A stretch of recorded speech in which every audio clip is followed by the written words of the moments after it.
Callie, of course, is a police siren. It's like, Welcome to Comics League Live. I'm Jared, and today, first we got two guests. I got my boy Max, MVP Priestley. Max, how you doing? And you are muted. I'm doing great, man. Yeah, sorry, we had a siren coming by not too long ago, but I'm doing well. Thank you so much for having me on. I am looking forward to talking some geekness with all of you gentlemen. I know Zaxx is going to be here in a little bit, but yeah, man, I'm excited to see what you have planned for us.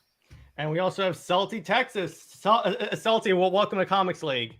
Hey, Jared, it was cool. Thank you for reaching out on Twitter. And I've seen you and Max talk a couple times, thought you were a cool dude. And I was like, yeah, man, let's all hang out and have a little talk about geek movies on a Saturday night.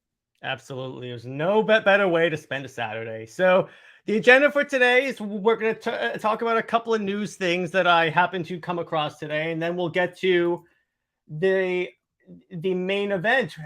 Hello, a troubled green. Hello, Daryl Taylor. What's up?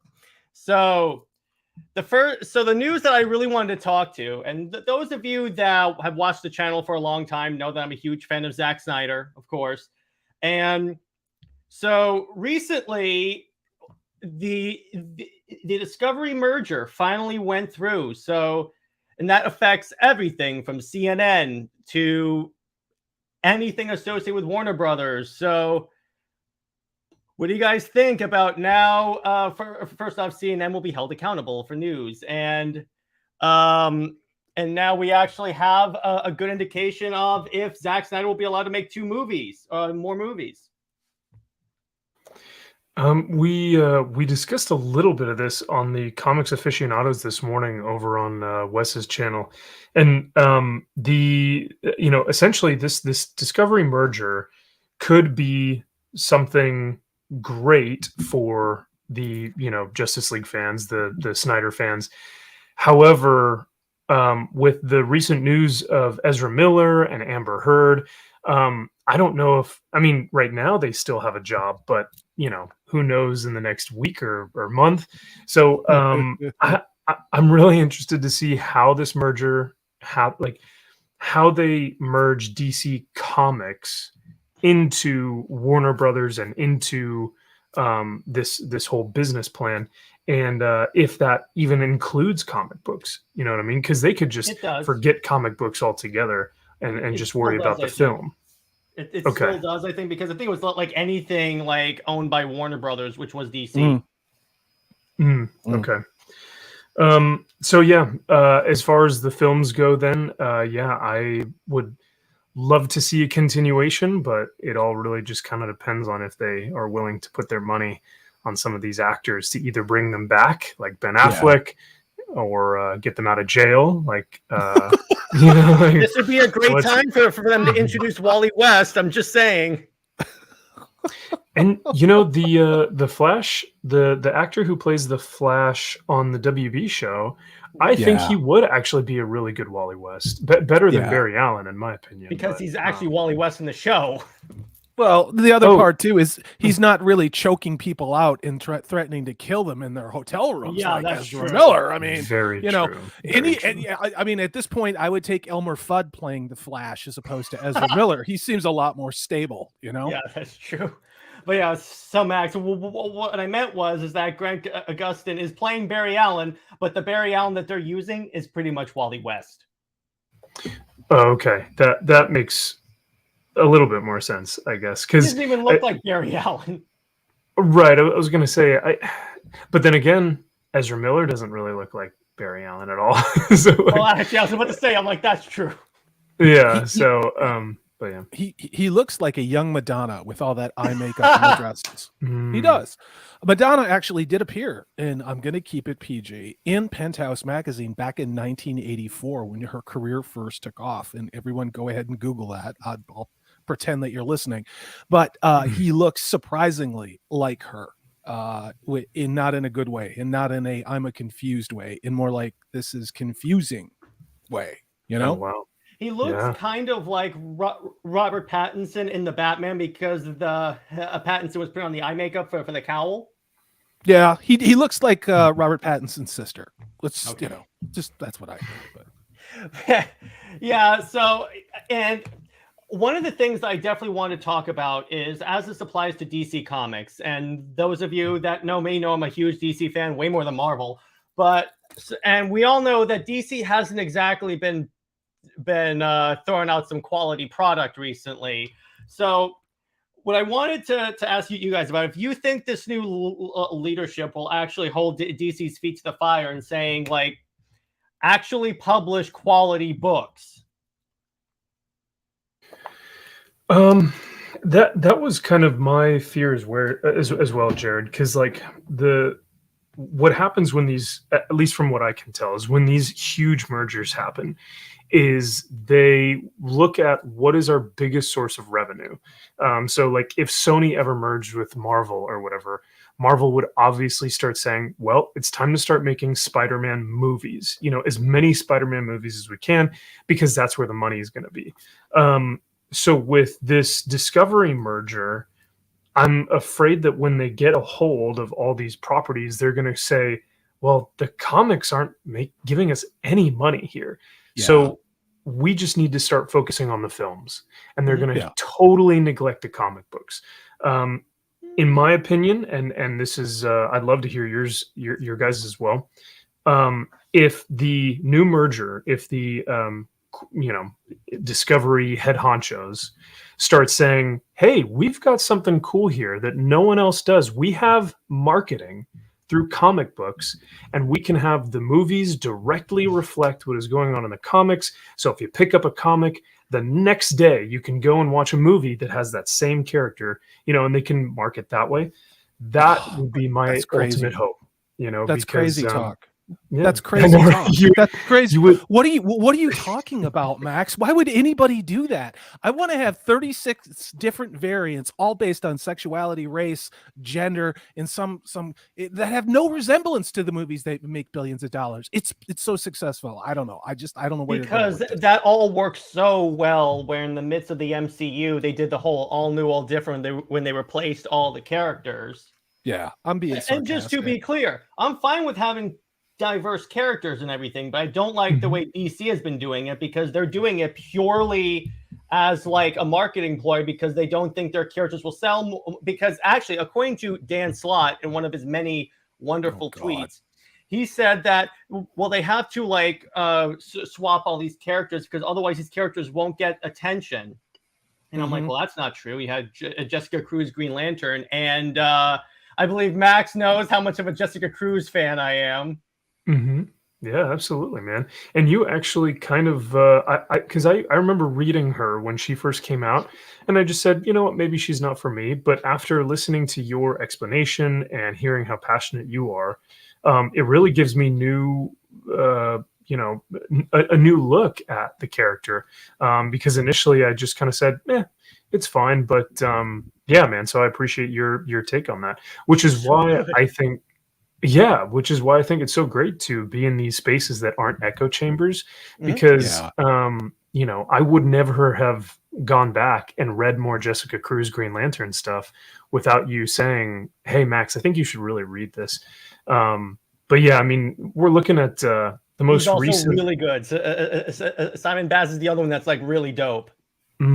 Because they came out together, right? Like in their first comic.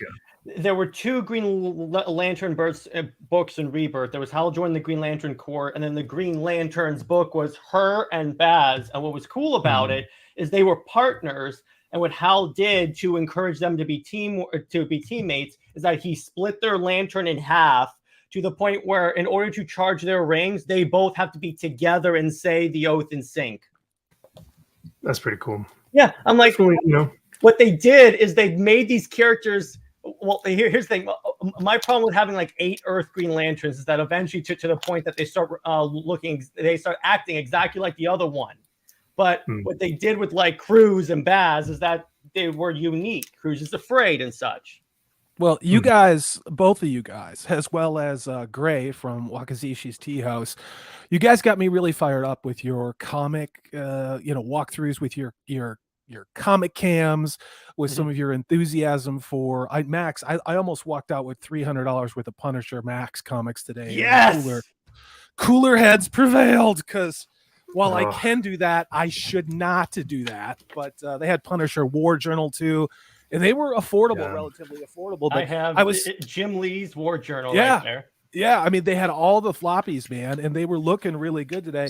But I went to my small, locally owned independent comic book shop here in small town Texas, and was talking to the guy, real nice guy. And I didn't realize, but I walked out with a ton of titles, and all of them were Marvel. And it's funny how what we went to when we were kids, we don't even know that we're going to it. We don't even know that it's all Marvel or all DC. It's just, there's something familiar about the cover art, especially from the 80s when I was into it, where I'm just like, oh, I remember this and I remember that. And I walked out with a Marvel #1 of the Marvel Superhero Secret Wars. I walked out with an Avengers Triple Threat, a Marvel Superhero Double Threat. It's I don't need these. I don't. I'm a 52-year-old man. I have enough things to do with my money.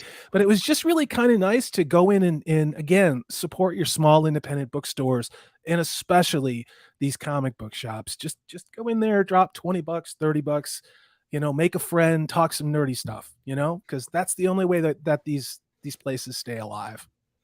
I have a comic book shop that I go. It's like massive. There's like this giant life-size statue of the Hulk in there. So I walked in there once to get a couple of X-Men books. I wound up walking out with like a stack of trades. Hey, sometimes, those are like, it's almost like therapy, like some people, they go out. Yeah. I think even Gary has said this on a couple of his streams, but, even he'll admit that he traded one addiction for another, like some, for instead of alcohol, which is an unhealthy habit, he went towards books and figures and games and all this stuff. And now that's what he's able to kind of get his therapy from, as opposed to a bottle. So there are different ways of kind of indulging in the things that we love, some healthier than others. But yeah, man, sometimes you just got to go to a good comic shop and walk out with a full stack of stuff. And I feel so good. Yeah. It feels great. Yeah. Yeah, I mean, I was telling you guys, he had a stack of all this old dinged up stuff that God knows where it was.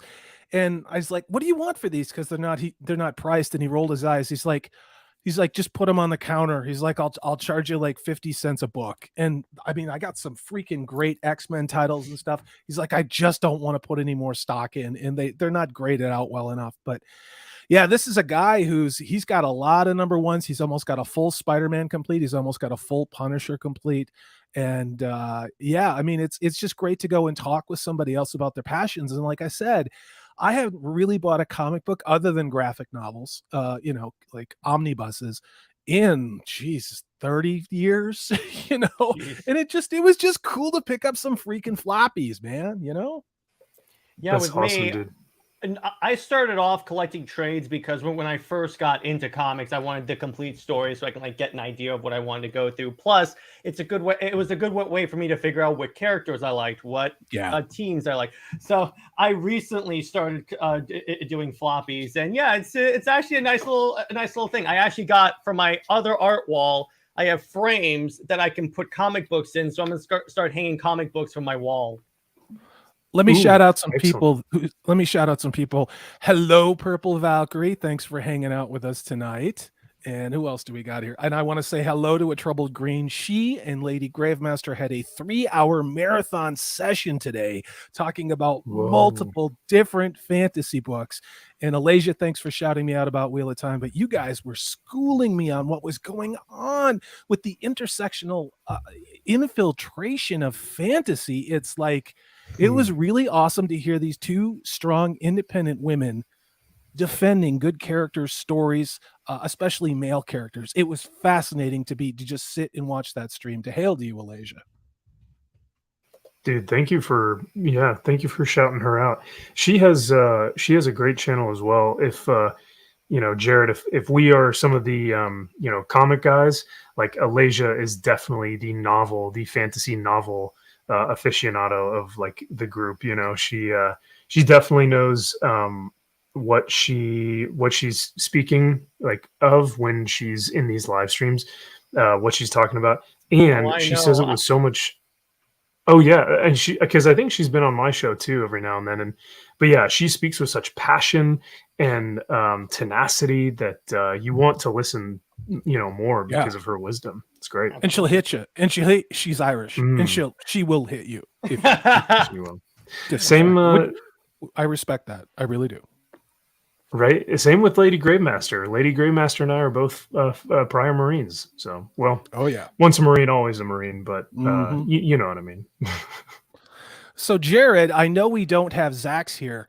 You kind of gave me a loose idea. I could talk about comic books all night, but did you want to talk about movie stuff tonight, or do we just kind of want to drift around a little bit and have a chill nerd discussion? I put together a little what's the word, a bracket of movies, and we're going to vote on which one that we like more to crown the king of geek movies. To do this, I picked from all different eras, thanks to these suggestion from my buddy Max over here. So we're going to see stuff like Predator all the way up to Zack Snyder's Justice League. Ooh. And this is exciting. And once again, this will determine what is the greatest superhero movie of all time. Heck yeah. This is awesome. Yeah, okay.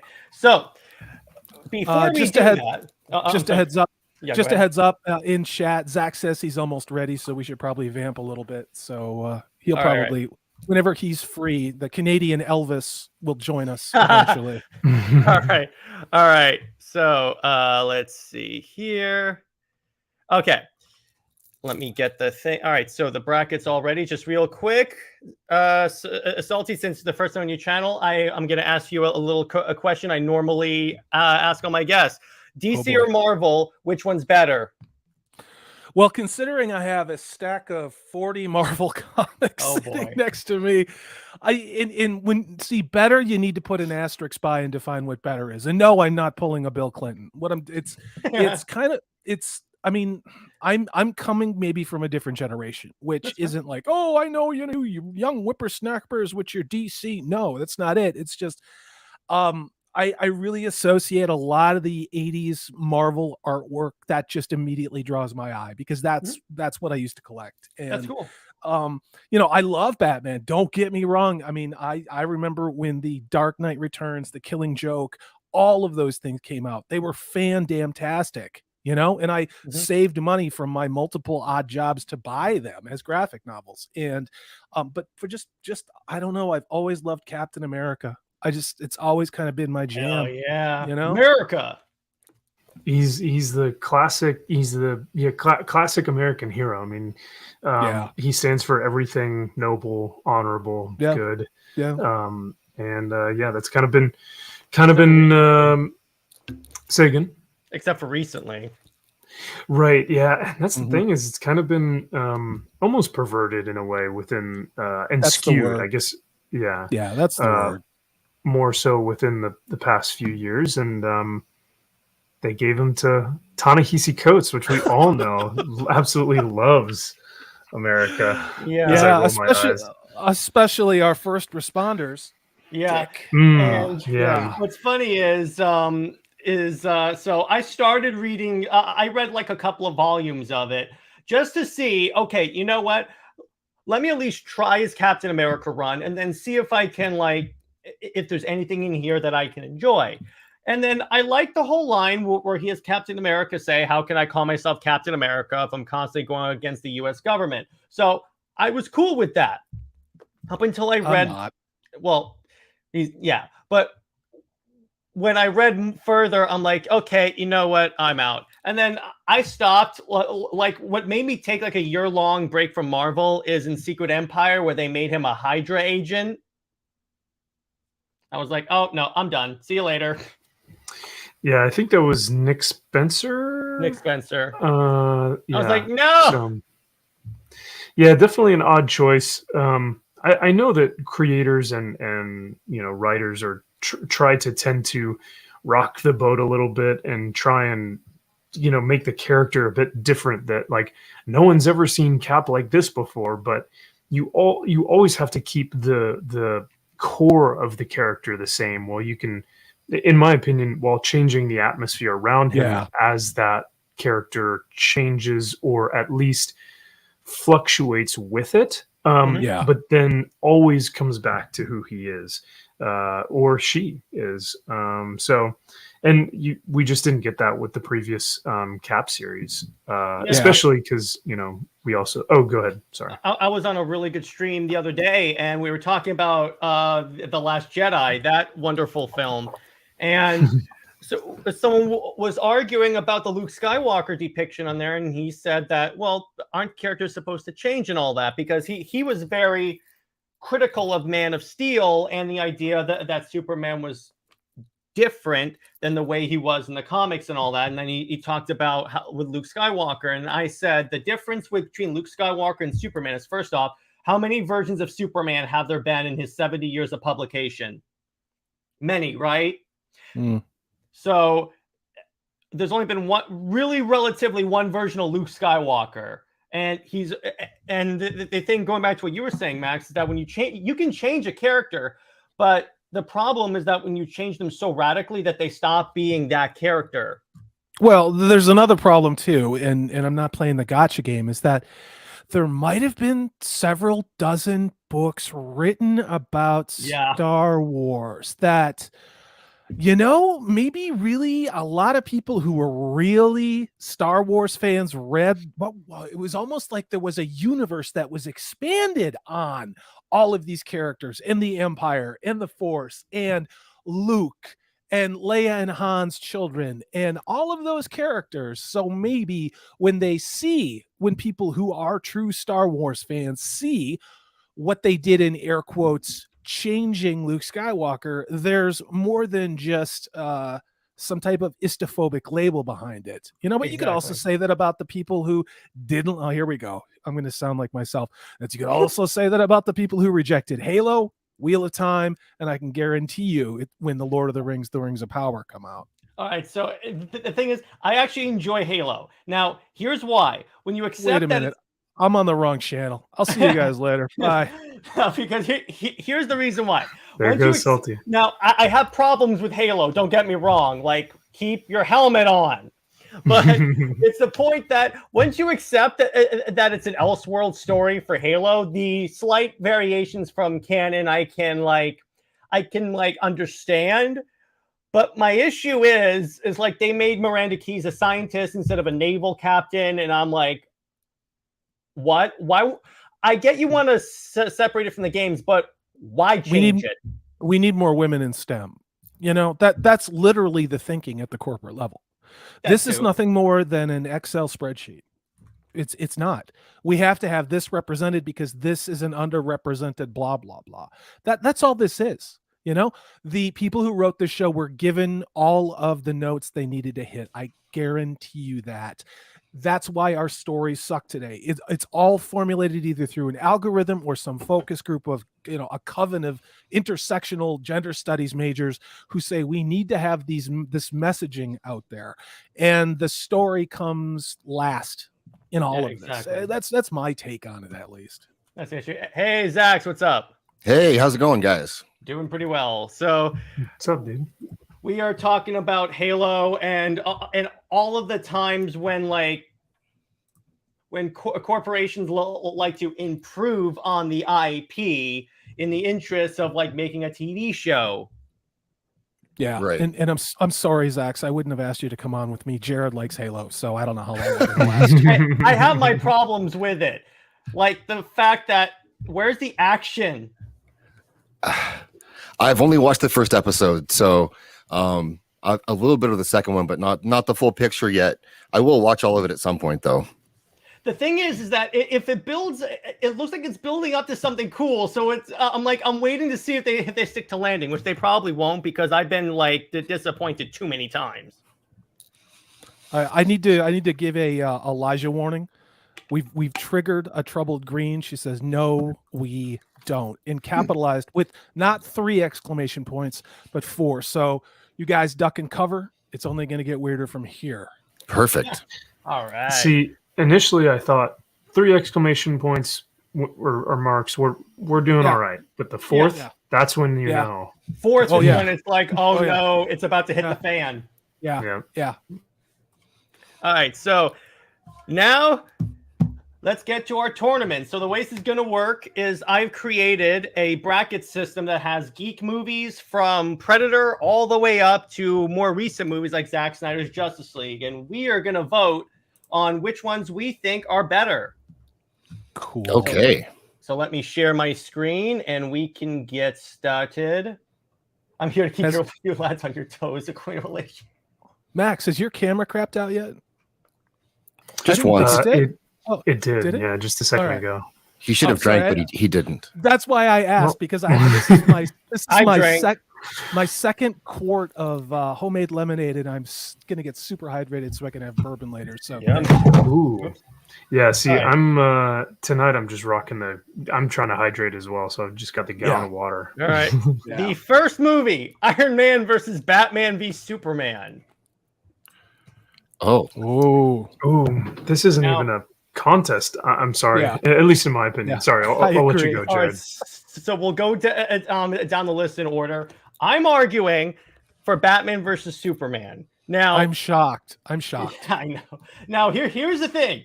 And I recently did an interview with Enosh from Poindexter Lounge that came out today and it's doing great. But anyway, we were talking about how this movie's actually not bad when you think about it. that's a good selling point. The movie's not bad when you think It about doesn't it. suck When you as think much as about you it. think it does. It only sucks a lot. It doesn't suck more than anything in the world. So, Martha. So All right, go ahead, Max. if I think about it too much, I actually dislike Batman v Superman. If I don't think about it, I will like Batman v Superman. Mindless love for Batman v Superman. Yes, Young very yes. like. Hang on. Quick thing. I am talking about the Ultimate Edition. The one I've that never- has the 30 minutes. so maybe I'm wow. woefully misinformed because it only took me watching the regular version once for me to go, I never wanted to see anything from that universe again. I'll just say that I did see other movies, but I don't know how to see the uncut hooded version of this movie, but It's on HBO I'm Max. willing to give it a chance. But I'm going to tell you, for me, it's the first Iron Man movie.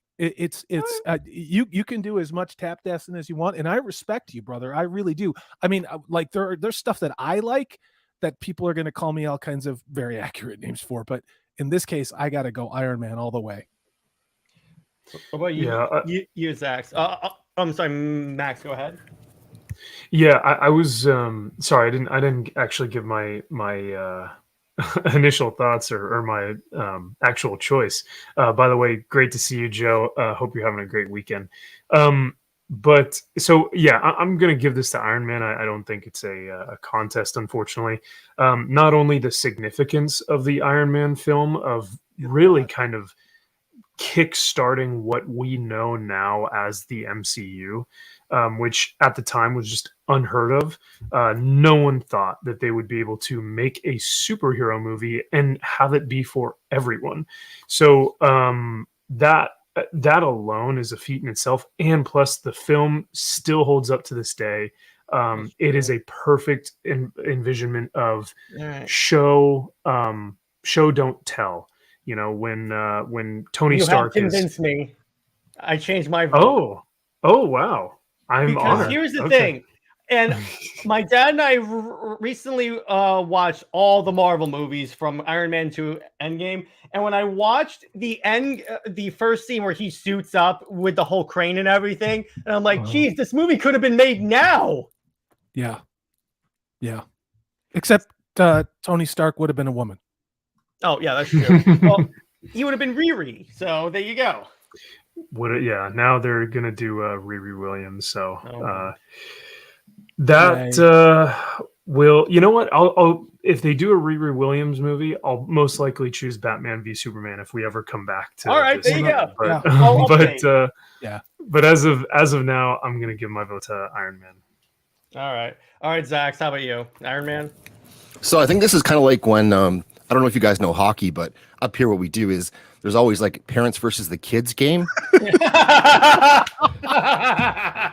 it always starts out That's nice, a good one. but it ends up with the couple dads getting fired up, and it's 30-3 before you know it. And this is what that is, and Iron Man wins. All right, The kids are full of bruises and they're crying and they're wanting to go home. Yeah. And there's 4 of us. That's So, all right. Looks like Iron Man's moving. The next one. This is a hard one. Avengers Infinity War or Captain America the Winter Soldier? Oh, I will go first. Of the two, I'm going to go with Captain America the Winter Soldier, being the hardcore Cap fan I am. And also, one of the things I think the early MCU movies did well is that they were a little bit less like formulaic. And I feel like Winter Soldier was one of those rare ones where it wasn't like the same thing over and over and over again. It wasn't a hardcore joke fest. Plus the fact I went into this not knowing that Bucky was the Winter Soldier. I had never read the comics. So when I found that out, I was like, oh, that is so cool. So I'm going to have to go with the Winter Soldier. All right, Max, impress me or disappoint me? I got your back on this one, Jared. I'm going Winter Soldier as well. Yes. Infinity War has maybe the best scene in MCU history, which is when Thor comes down from the sky and he says, "Bring me Thanos," and the thunder cracks behind him. Probably, like I said, my favorite scene in almost maybe comic like film history, but overall, Winter Soldier takes it every single time. Oh yeah. All right, Salty. I am going to. This is not in you. This is a legit tough question.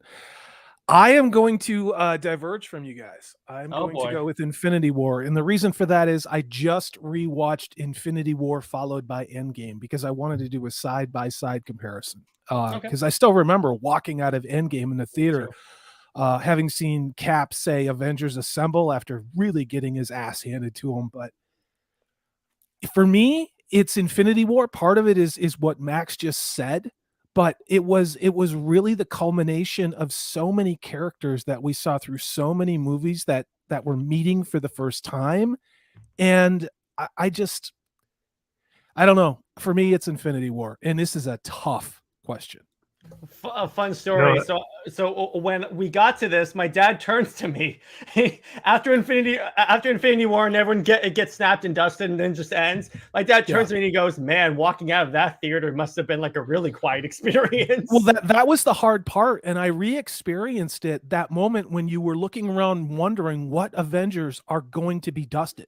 Like you didn't know who was going to get it and who wasn't. I was so convinced that that one of the people that went to one of the Avengers that that went to Thanos' home planet through Titan was going to stay there. You know, I really thought if it wasn't going to be, I thought maybe it'd be Groot. Like maybe it'd be Groot or not Groot, but what's his name? I'm losing my nerd points. Anyway, I thought somebody like Spider-Man. Like Spider-Lord or Star-Lord. I thought it would be Star-Lord and Tony Stark or somebody like that. Like he'd have somebody. And like, no, he's literally just everybody dies around him. Or, you know, it just, and that's still incredibly powerful. And then of course in Wakanda, I'm watching everybody I care about literally be erased from the Marvel Cinematic Universe. And that still to me holds up as a really powerful moment. Exactly. Yeah, I respect that. I respect that take. Absolutely, man. It's definitely not an easy pick between the two, like you said, and both have like significance behind them. Winter Soldier and Infinity War. Infinity War packs that punch. No one was expecting that ending. No. But so I respect, but I also respectfully disagree. Oh no, I get it. And I love Captain America. I really do. This was a tough choice, man. Yeah. All right, Zaxx. Well, I think that Infinity War was the culmination of all these other films, including Winter Soldier, and it had the better moments. However, I like Winter Soldier better. I think it's a more grounded film. If I was just to watch it stand alone, I would go Winter Soldier every time. Although Infinity War had the big moments, that was due to all of the work that was put in and the foundations from the other films. So that's my pick. All right. I don't like. And we I don't won. like you anymore. I don't like you anymore. All right, we won again. The next one's gonna be pretty easy. Godzilla versus Kong or Return of the King. This is random. I just wanted to tell you right now. I just Wow. hit randomly pair these two, and I'm like, I think I know what's gonna win. I'm just gonna put in Return of the King and not even. What the Well, argument is. just to be clear, Return of the King by Peter Jackson. That's the Yes. version Oh, we're yes. talking Yes. about. Of Okay. course. Yeah. Oh yeah. Return of the King. All right, Max. Yeah, so I I didn't even don't- have to ask. No, I think you guys know my stance. Yep. Zaxx? Yeah. Okay. Yeah, I told you. I told it to randomly pair these, so I did not know that was going to happen. Next one, we're talking about the original Predator movie or Iron Man. What? Iron Man again? Well, because in advance, remember? Okay. Okay. It's in a bracket system. So of the two, honestly, I'm going to go. If I'm going by quotability, it's probably Predator. But I mean, I'm probably going to go with Iron Man because, again, the movie was like so awesome and it spawned off a universe that didn't suck. Wow. Oh right, man, Max. this is tough. It's I almost want to go with Joe on this one and He say says Predator. Yeah, because I was thinking about like rewatchability as well. Yeah. And Iron Man, you could watch it over and over and over, but you can also do that with Predator. Damn, this one's tough. You can see It's Arnold almost fighting alien covered in mud. I saw Yeah. Predator. I saw Predator in the movie theater. I think Really? that everybody Oh. should have the opportunity to see Predator in the movie theater because it's a different Yeah. experience. All right, Max. I think so Predator. Oh shoot, man, this is tough. It's also kind of comparing apples to oranges because you have this like Yeah. more modern That's superhero true. film as opposed to like a Mhm. classic 80s or Yeah. it was 80s 90s like action hero film. And it wasn't just Schwarzenegger. It had everybody in there. It had the future governor of Minnesota was Yeah. in there. You know, Yeah. When he it wasn't insane. Yeah. He wasn't getting into fights with Navy SEAls. Yeah. But yeah, no, it was just a bunch of greased up jack dudes. I'm changing my vote that- again, actually, because I just remembered Predator has again. So some of the most quotable lines, like "If it bleeds, we can kill it." Well, actually, that line I can't say on here. I want to keep it PG. When they're all in the helicopter and Jesse Ventura's like offering them all like tobacco or something. Yeah. And everyone's going no, and he says a line and I can't say that. Oh man, yeah, that's tough. Unfortunately, I do think I have to give this one to Iron Man. Predator is absolutely classic, and it will forever be like one of, if not the best, like action hero 80s. But Iron Man, at least for me, really like just stuck as a superhero film. That, I mean, maybe it's nostalgia, I'm not sure, but I'm actually going to go with Iron Man. All right, Salty. This place makes Cambodia look like Kansas. So I'm going with Predator. That was All right. yeah, I'm Speaking going with of Predator. quotability. All right, Zaxx. Oh man. Like what Max said there. It's apples and oranges a little bit. I'd probably rate them relatively equal, but I'm going to say Predator. Predator wins. All righty. The next movie. Hang on, it's going through. And this is all right. Galaxy Quest or Dune? Hang on, it's loading. Are we talking Dune of The this new one. past year? Ooh, Yeah, this okay. past one. All right. I'm gonna vote with Dune because as much as I laughed a lot at Galaxy Quest, the visuals, the storytelling of everything with Dune was like amazing. So I'm gonna go with Dune. All right, Max, don't disappoint me. Yeah, Galaxy Quest is fun. It's a cult classic. Dune, holy crap. Yeah. That film had everything I could have wanted. It was really, really good. And so, yeah, it blows Galaxy Quest out of the water. It had Aquaman in it, still acting pretty much like Aquaman. Jason Momoa just plays Jason Momoa. So. Yeah, that's it. All right, Salty, what's up? That Dune was the first movie to have me run out and go buy action figures in a long time. I've actually got my Duncan Idaho, speaking of Awesome. Momoa, as well as my Paul Atreides on my record stand. So Dune, please. All right, Zaxx, what's up? Well, I was lucky enough to see Dune in IMAX here, and it was an experience. It was more than just a film. The sound in that movie, the way you could feel the sound. Like I would watch Galaxy Quest on a weekend, but I wouldn't go to the theater to see it like that. So I'm going to go with Dune. All right. Looks like Dune won again. All right. So next one is The Fellowship. This one's going to be easy. The Fellowship of the Ring or Fan Four Stick. I don't even know what the hell that is. Okay. So remember the more modern Fantastic Four movie? No, Exactly. I didn't see it. Okay. Oh, okay. All right. So, and I know which way Max is going to, so I'll just put you guys on for here.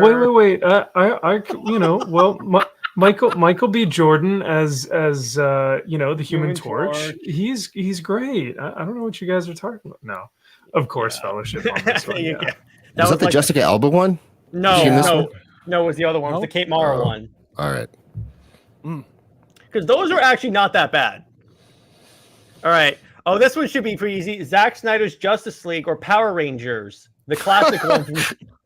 Dude, you're stacking the deck on It's some rigged. of these questions, Jared. You Come on, These you are man. specifically- random. The last time, these are random. I didn't know this was going to pair these two. I don't believe you at all, dude. Right, Give me a right. break. Yeah. All right, so what are you guys go for it, going? dude. Obviously, I'm going with the Power Rangers. Okay. Max, what about you? You've forced my hand, sir.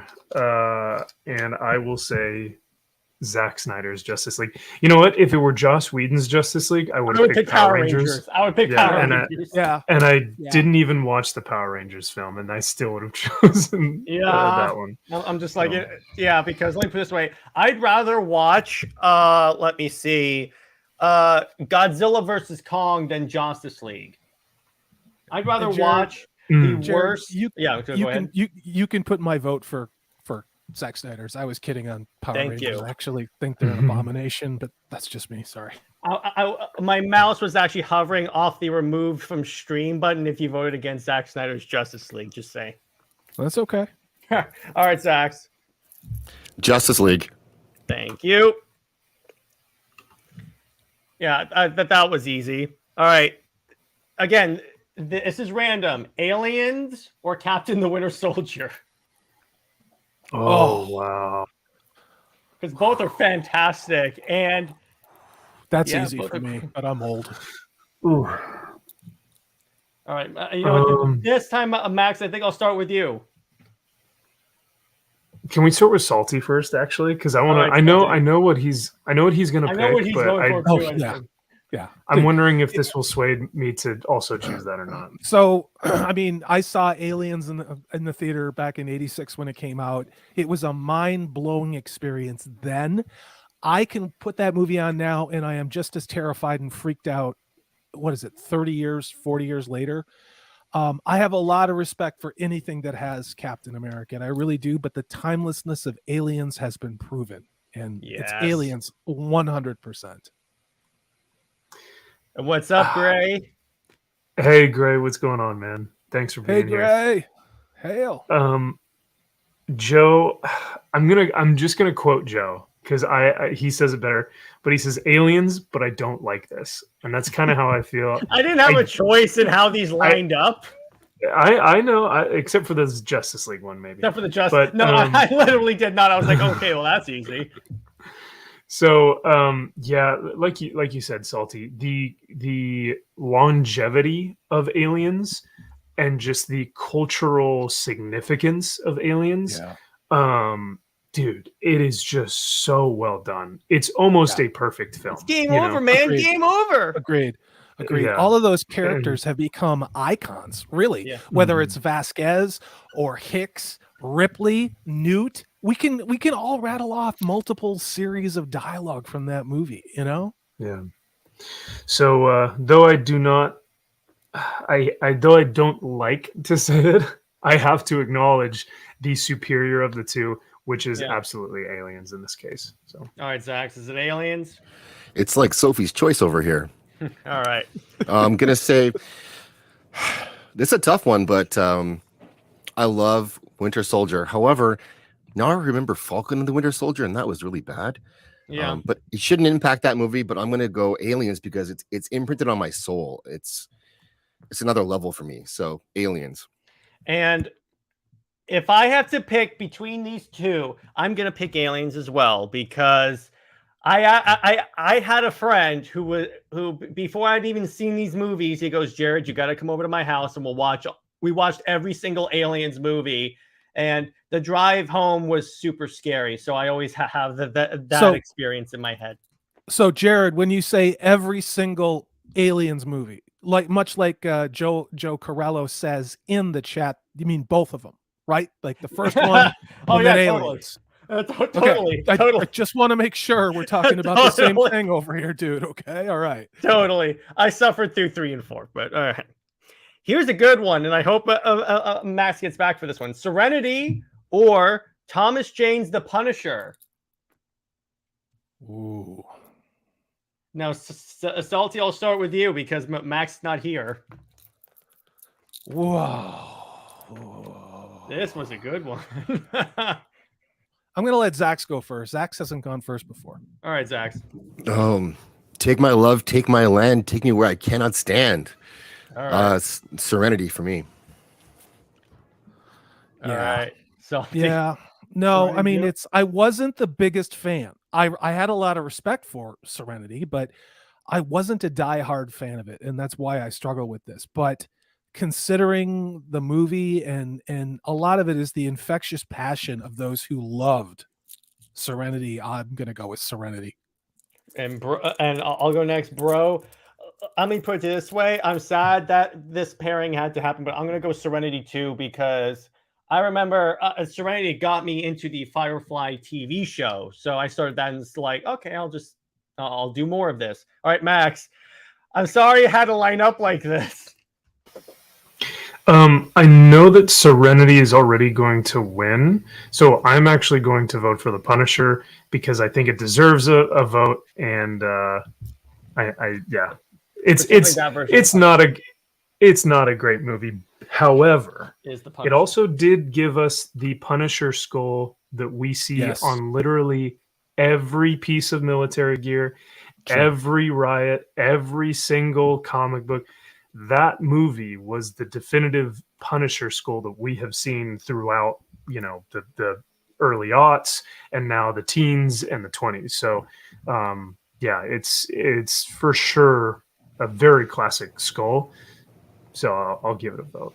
Why not? I have a fun Punisher story from that film. I went on a rabbit hole one day, ended up with one of the scenes. Thomas Jane actually stabbed Kevin Nash when they were fighting with a real knife because they didn't switch the prop out, and Kevin Nash finished the scene and they used it in the film. No way. Yeah, look it up. You can actually find it. It really is there. Oh my god! Well, did they have any behind the scenes or anything? Or yeah, and they explained the whole scene and what happened. They talked to them about it after. It's an interview thing. That's incredible. What a G! What an absolute legend for finishing the scene. All right, the next one. So my mom saw The Punisher, but not knowing that it's a Marvel movie. Even it's like I told her, oh, I'm gonna go watch The Punisher. She's like, I love that movie. I'm like, but you don't like superhero movies. She's like, it's a superhero movie, and I'm like, well, superhero is kind of a strong word for what The Punisher does, but okay. Next, all right, you guys want to just breeze through this one? Teenage Mutant Ninja Turtles, the '90s, or Return of the King? Yeah, we might need to talk about this one a while. I was going to say this one might be an hour-long conversation, really, if you think about it. You think about the symbolism of Raphael's shell. Yeah, unfortunately, the Return of the King most likely will beat out almost every one of these that it comes up against until it There's comes up one- against another Lord of the Rings film. Well, there's So- one that I put on here that I think it could beat off of that I think it could defeat. So we'll see what happens when we get there. But yeah, I get the feeling we're all going to say Return of the King. All in favor, say aye. Aye. All right, so we're just gonna vote that one through. All right. Oh, The Dark Knight or Thor: The Dark World. Oh, Jesus. Any other movie but Thor: The Dark World. Just check the other box. It just randomly picked these once again. I swear. If it were Thor: The Dark World versus Thor: Ragnarok, I would still choose Dark World. Yep. Okay. Fair. Which that's fair. Jared, I noticed you had a picture of Valkyrie on your thumbnail, sir. Don't think I didn't notice. I just picked one because I was trying to find a picture that had like multiple IPs. I knew we were doing this. That's just the I had to suffer through Jane Foster Thor. Yeah, I'll go with Dark Knight. Yeah, I don't think I could. Yeah, Dark Knight. Even though you have the King of Asgard. Dark Knight. Yeah, even though you have the King of Asgard, but I'm of the opinion that Dark World was not as bad as people thought it was. No, it was. But let me put this way: when you see what followed it up, that's the point when I have that differentiation. All right, Predator or Dune? Oh. Do you want to go on this one, Jared? We'll start with you and work. All right. down. Yeah. Now, to be clear, I like both of these movies a lot, but when I go off of which story was kind of easier to understand and didn't throw like a boatload of lore at me, I'm gonna go Predator. Also, because of the classic nature of the movie, I watched these during COVID. Actually, no, it wasn't COVID. It was actually during a hurricane because in Florida, whenever there's a hurricane, school shuts down. So I didn't have anything else to do. So I just powered through the Predators movies and I cannot say this enough, suffered through the Aliens versus Predator movies. But when I think about all the memorable lines, all the memorable moments, like when the whole squad like opens fire on the Predator and they like clear cut an entire forest, I was like, oh, that's dope. So I'm gonna go with Predator. Max? Yeah, damn, it sucks because I really wanted Dune to go a little bit farther, but yeah, Predator is though it may not be as cinematic or like as expansive as this newest Dune film, which I really loved. Predator still is like just stands alone against it. So yeah. Predator. Plus, Max, a Predator also featured, and Alasia's going to kill me for bringing this up, an in-movie movie appearance of Silkies. You know what's funny? What? I guarantee, yeah, I would have to rewatch it, but I'm almost positive. And you know what film also has Silkies? Aliens. Yes. When they're getting out of the pods, all the Space Marines have Silkies on. Awesome. So. All right, Salty. This was tough. I'm still not settled on this answer, really. But the criteria of this was what was the best geek nerd movie ever. Mm-hmm. So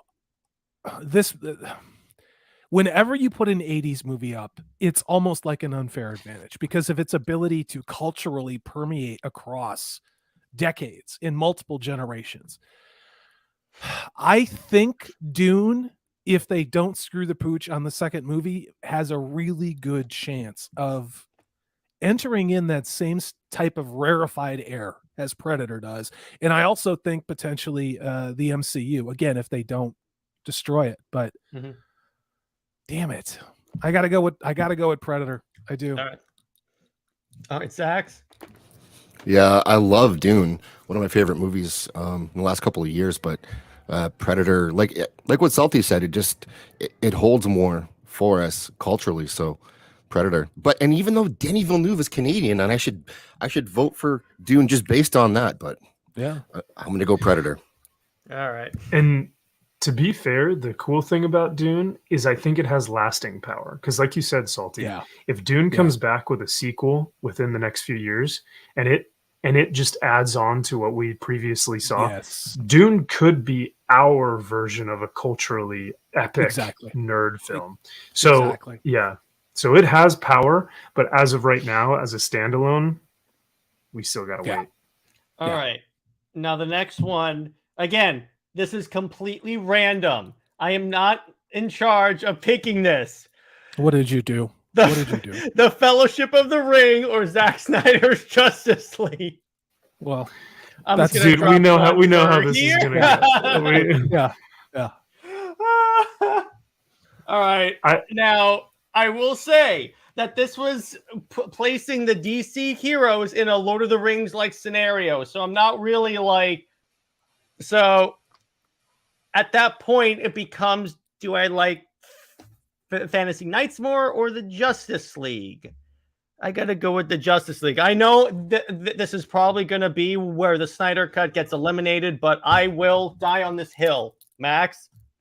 I think you misspoke, actually. You didn't mean to say Justice League, right? No, I meant to say Zack Snyder's Justice League. Thank you. Thank you, Zack. Zaxx really just wanted to hear you say it twice, is essentially what he wanted. Yeah. I did. Yeah. So I don't want to do, because this is your stream, Jared, and I don't want to take out No, your you can movie go this ahead. early on in the game, you know. But we're like almost there, so yeah, Fellowship is it's a winner. I was gonna say it's like far superior, but it's a winner for sure. I really wish that that it didn't randomly pair these two, because then there would be okay, it's a little more. All right, Salty. So, Jared, I'm going to step over your dead body on this hill and plant the flag of Peter Jackson firmly at the top while laughing at you while I do it. So it is Fellowship of the Ring. Yeah, I'm going to respect your loyalty, and I'm going to vote for Fellowship. All right. Well, in your defense, I didn't anticipate those two being paired. I thought it would be paired with an easier to beat film.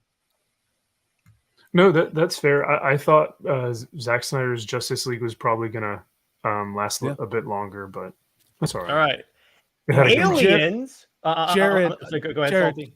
just as a consolation prize, the only DCE movie that I own on Blu-ray is Zack Snyder's Justice League. I actually do love it, so respect, but it's not Lord of the Rings. So Yeah, I know. Yeah. Aliens or Serenity? Now, all right. Who wants to go first on this one? I was just gonna say, though I think they're both fantastic sci-fi films, one definitely is much, in the grand scheme of things, is a much better film, technically, professionally, almost on every level. So yeah, I'll go with Aliens. Me too, because I hate Joss Whedon. I think he's the most overrated director of all time, and he ruined Justice League. To be fair, he made that first Avengers film that he made is excellent. But I really do think it's good. Yeah. It was, for its time, I think it was like everyone loved it. But now what we're seeing is everyone is trying to copy that same humor, that same blueprint, the timing, the aspect, everything of that Avengers Justice League or Avengers Joss Whedon. And I think that's why people are going, oh, I'm so sick of Joss. And it's because people are kind of copying on his blueprint. But for that Avengers film, I really liked it. But yeah, I can see your frustration though, Jared. Absolutely. Yeah, exactly. All right, Salty, what's up? They mostly come at night. Yeah, mostly. There you go. That's such a good line. All right, Zaxx. Well, Joss, I can't really defend Joss, especially the Justice League thing, but he kind of was taking the money and following orders there. That was a tough one. But and I love Serenity, I love Firefly, but I have to say Aliens. I have no choice. Yeah. Okay, wait, hang on. Yeah. I'm so happy The Zack Snyder. Okay. Oh boy. Return of the King or Dark Knight? This may be easy, but it may be also pretty tough. I'm going to start with Max MVP Priestley. Yeah. I think Dark Knight is, for a lot of people, their favorite. Like, I've almost heard most geeks at comic shops and conventions say Dark Knight is their favorite comic book film of all time. But it's no Return of the King. It is not even in the same ballpark. So I got to give it to my boys over at the Peter Jackson fan club. All right, Salty. For Froto. Yeah, there you go. Zaxx.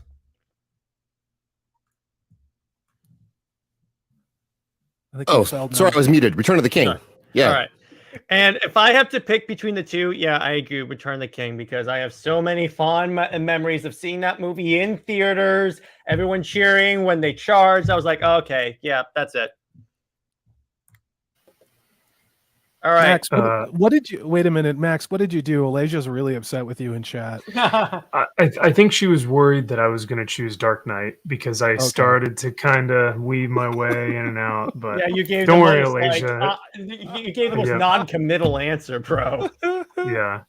So it's all right, Alasia. Don't worry. I would never choose a Batman film over a Lord of the Rings film. Predator or Fellowship of the Ring? I think I get the feeling of what's going to win here. Yeah. Poor Jared's like, I should have put less Lord of the Rings films in here. Yeah. Well, you know what? At least they're quality films, so I'm cool with that. Yeah, no, that's fair.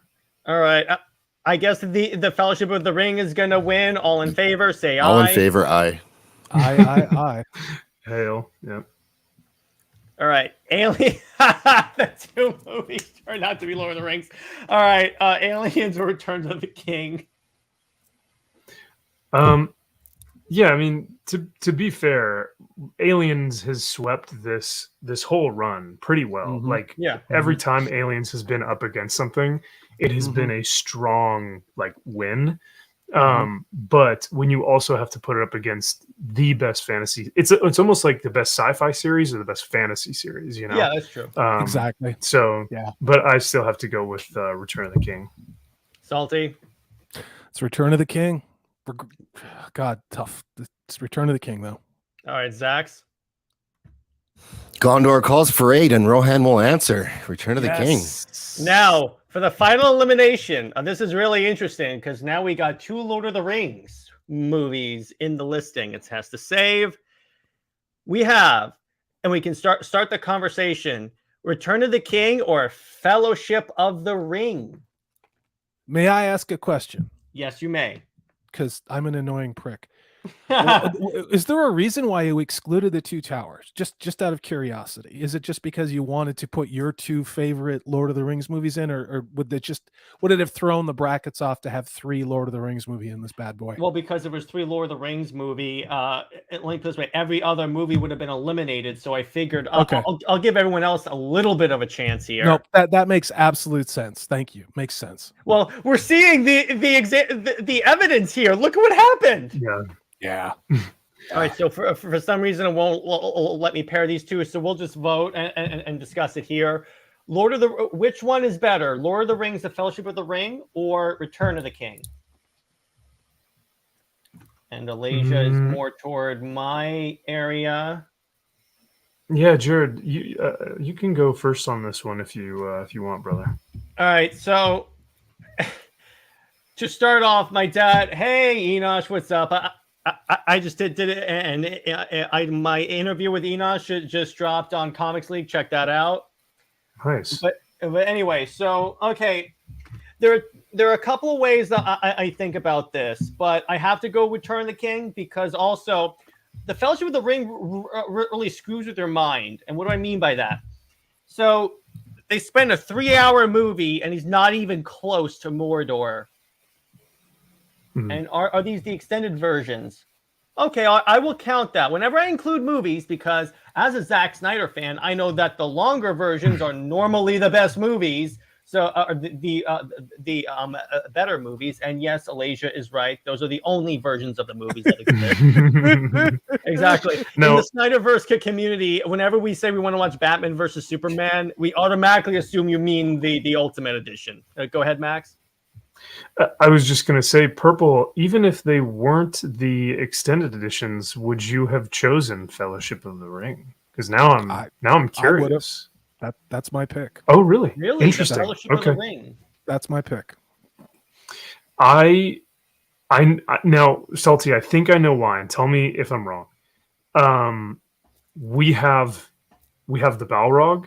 We have Mhm. You Shall Not Pass. You shall not pass. Yes. We have the Mines of Moria. We have Khazad Yes. Dûm and its grand like expanse where Yes. they zoom out and you see the caverns. You have Amunhem with Boromir giving his life. Rivendell? And Rivendell, we meet Galadriel. There are some huge moments in that film. But I'll say I think I have to pick Return of the King. Only even if it was for this scene alone, I still think it would be worth it. And that's the Battle of Pelennor Fields and the riding of the Rohan. Yeah, the right. I was about to say. God, Was it that scene? Oh yeah. So that one speech, and they just charge forward. I was like, yes. Yeah. So, all right, so that'll be my pick. Why is the Fellowship your pick, Salty? Well, Max did a really good job of encapsulating it, but it's also the storytelling. It's the world building that occurs, and it moves at its own pace. It is in no hurry. It lingers in the beauty of where it starts. And when you leave the Shire, and when you have that, everything is set in motion, and you have, from the moment that Frodo takes off with Sam, and just for when they go to Bree, and then when they encounter Aragorn, it's just, and then of course the Watchtower of Amansul, it never stops, but it allows you to linger and bask in the pastoral chill of the Shire. And it's, I don't know, for me, it's this gentle, beautiful seduction into the story. It's not slam. It takes its time. It makes sweet love. And it's like, I really, really love that from a narrative perspective, from a world building perspective. And as we start to build attachments to Frodo, Sam, Aragorn, Gandalf, everyone as it moves forward, and of course culminating in Khazad Dûm, and then of course Boromir's sacrifice, it gets me every time when he is fighting with 5, 6 arrows in him. He knows this is a no-win situation, but he's going to go out like a man, and he's going to do his job. And it's just, damn, I love that movie. You've established why I have to do it. All right, Zaxx, you cannot. You are we're either going to end in a tie, or you can say Fellowship of the Ring. Or Return of the King. Obviously it's a difficult one. I just because of everything that's in it, I'm gonna have to say Fellowship, even though there's a better moment in Return of the King for me, which was the cavalry charge and Rohan. But I think Fellowship just built so much and opened up so much of the world for me. I'm gonna go Fellowship. All right, but it hurts me to do that. I know. No, I don't think you should feel hurt at all, man. Like I honestly, it's to a point where I could change my vote on a day, like even within an hour. You know what I mean? Yeah. Ask me in an hour, and I might say Fellowship. It's really that. But Max, you almost convinced me of Fellowship with your vote for Return of the King. You did such a good job building that case. Now, to decide this, I will leave it up to the chat. All right, so chat, put in which movie you think wins, Fellowship of the Ring or Return of the King. And in the meantime, let me ask you guys this. If I had replaced this trilogy with the Hobbit trilogy, would it have still gotten this far? No. I think No. we have Predator, we have Aliens. Mhm. They would have easily beaten the out Snyder either Cut the be first or here? second. I think it would have. I think the Snyder Cut would have been ahead of The Hobbit. I think so. Yeah. I say that regretfully because I mean, again, I think they should cut those 3 movies down to 2. And if they did that, I think we'd be having a very different conversation. Mm-hmm. That's true. But yeah, I would agree because here's the problem, and it pained me to put the Lord of the Rings in here because knowing Max, I knew what he was going to pick every time. But it's like because these movies are like so classic, and it's like you really, and particularly when you say the most geeky, the best geek movie, and you really just can't. Joe's with me. Joe's with me. And we got yeah, Gray. Joe's Gray got going Return of the Fellowship. King. Yeah, we Gray got Gray with though. Fellowship. I think, and I don't know if this counts, but I'm pretty sure Purple and In Trouble Green both said Return of the King, but that was earlier, so I don't know if that counts though. Retype your vote in here so I can count it. Retype your vote because you could be the deciding vote. Yeah, well, look absolutely. at Alasia. I mean, she's saying she feels like if Two Towers was in it, it would have won this one, which is true. But again, Jared's point. I mean, if it all was Lord of the King, nothing would have survived it. So yeah. It'd have been like sweeping through. It'd been like the Ride of the Road Hero, except in a voting thing. Absolutely. And I agree with everyone on the panel for the most part. Two Towers probably would have been the best film of this bracket for me. I probably would have picked that as well. The thing I am going to do, what I do plan on doing, is after the Rings of Power is all out, we're all going to watch it, and then I'm going to have a bracket of worst adaptations of an IP. Oh no! Really fun. I'll have like Ghostbusters 2016. I'll have The Last Jedi. That one's for you, Enoch. Return of the Wheel King, of Power or Wheel of Time. Don't forget about Wheel of Time. Yeah, I saw that, and let me put it this way: I know nothing about the lore, and even I was like, "Well, this doesn't sound right." We can be friends, Jared. We can be friends. Okay.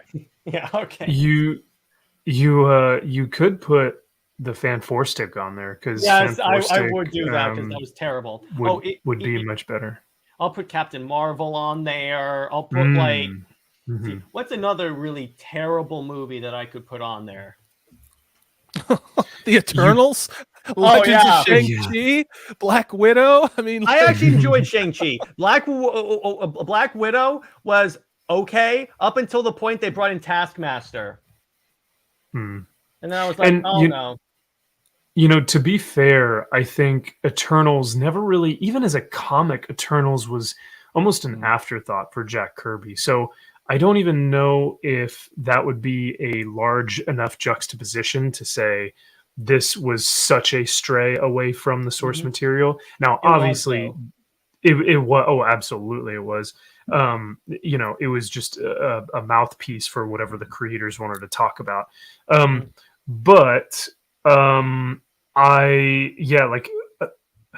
there are films out there that stray so far from the material, like you guys were saying, like a Wheel of Time or something like that. I'm sure we could Halo come up with some good ones. I didn't need to see Eternals because when they talk about the characters, they ask the actors, "What did you like the most about your character? What did you find interesting?" And they go, "Well, he looks like me." Okay, that's not a character at all. You could ask me, who do I like? Why do I like Captain America? Well, he looks like me. And what else? Yeah, you sound dumb if you say that. Like, that's a ridiculous answer. If that's your one answer, that's not a valid answer. You can have that in addition to like, well, I like his personality, I like his power set. More of that. You could say that if you're not familiar with these characters. Jared, I think we should do this again because and this is not being critical of you, but my favorite MCU movie is Captain America: The First Avenger. It is hands down my favorite movie, and for a variety of reasons. But to me, that has everything, and it's also an homage back to the 40s and 30s serials that they used to have of the sort of adventures and the Shadow and Flash Gordon and stuff like that. So I think we could do this again with all the other MCU movies that you left out and include the Two Towers and include some of the other was, like Josh Snyder verse stuff that's out there, and I think we would have a very lively debate about some of this stuff. Don't you think Two Towers would win in a walk? I'm still saying that. I'm like Two Towers. It would. It still would. Salty, stop trying to stack the deck. I don't need to, man. That deck stacks itself, brother. Now, let me ask you this, all you guys. What movie do you think I should have put on here, not counting Two Towers, because we've already said that? What movie, in addition to Two Towers, do you think could have swept this? Oh, man, that's a good question. I actually, Jared, I appreciated your pick of having Dune 2021 on here. I loved the fact that you had thrown that on here. I love that movie so much. Yeah. And it's great because, like Salty said, it really is a great nerd film, because like when we think of Dune, like there were a lot of nerds in that first film that came out. What was that, in the 80s, right? Yeah. I think it was 84. I think it was 84, 84, 85. And yeah, that were, even at that point in time, people were boycotting it and they were going, no, that's not what the book said. And they were, arguing back and forth. So exactly. That's what fandoms do, man. The nerds always, Gray. That's good. Blade Runner. I could have put a Matrix. I could have put the one good Matrix movie on here. I was going to say that. I don't think it would sweep, but yeah, it belongs on the list. It would advance. It definitely would advance through a couple of rounds. Yeah. So my dad and I watched on HBO Max the new one, but he had not watched any of the other Matrix movies. So he turns to me, he's like, "The heck is going on?" Yes, Purple Valkyrie, Jurassic Park. Oh yeah, Purple. Yeah, Dinosaurs. Purple. Dinosaurs. Yes, Salty. They do live in herds. I know which one you would want, and you actually talked about it earlier on the stream or before we went live, but any of the 3 Indiana Jones films, and yes, I said 3 Indiana Jones films. Yeah, thank you. That's all there is. Not the one where he's gonna have to nuke in the fridge. Yeah. So any one of those. I'd probably say if we had Raiders on here, it would have gone very, very far. Yes, because that is. Ooh, do we want it? It is. I would consider it a science fiction movie. I really would, because especially with the with what happens with the Ark of the Covenant. So one could either say it's a Christian realism or it's science fiction, depending on how you want to look at it. And Jared, if you want Zack Snyder, I'll give you 300. Yes. Yeah. Yes. Okay, yeah. That's this is Sparta. Yes. Or Sin City. Where's Sin City? We should have had. Let's do that one next time. Watch that one. So. Oh, I love the graphic novel. It's a very pretty movie. I'll just say that. Yeah, what's funny is my mom didn't know that Zack Snyder did 300. She just thought it was a good film, and then when I made her watch the Snyder Cut, because it's my mission to make all my friends watch it, she was like, because I've seen it 8 times, but she's like, oh my gosh, he did.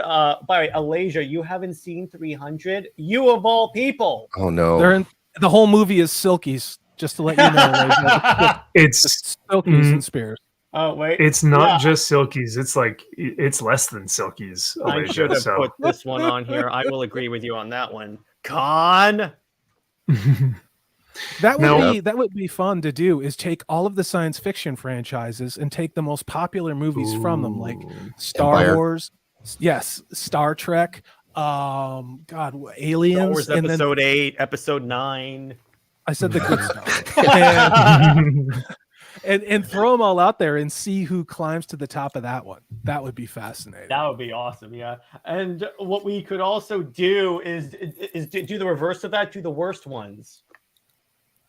Well, I can tell you right now that Admiral Holdo, isn't that her name, would most likely end up, winning that second bracket. Oh God! Wait, we should do like the worst characters in science fiction, like Admiral Holdo. Because Ray will just sweep the whole thing. I don't know, Rose Tico. No. Rose Tico's. I'd put some money on Rose Tico if the odds are right. Or most wasted characters. That'll be Captain Phasma and Finn. You know, a Trouble Green said something interesting, and she says that she might not be able to watch 300 now. But gorgeous, egregious historical actors. It's based on a comic book. The egregious historical inaccuracies, you could also say technically the same thing for Braveheart. And yet I know, Alasia, that you love Braveheart as well. So that you know, the other great film that so if we were to do a sci-fi bracket and then a fantasy bracket, or maybe even a historical fantasy medieval bracket, yeah, I would put Gladiator on there. Yeah. And Oh yeah. Are you not entertained?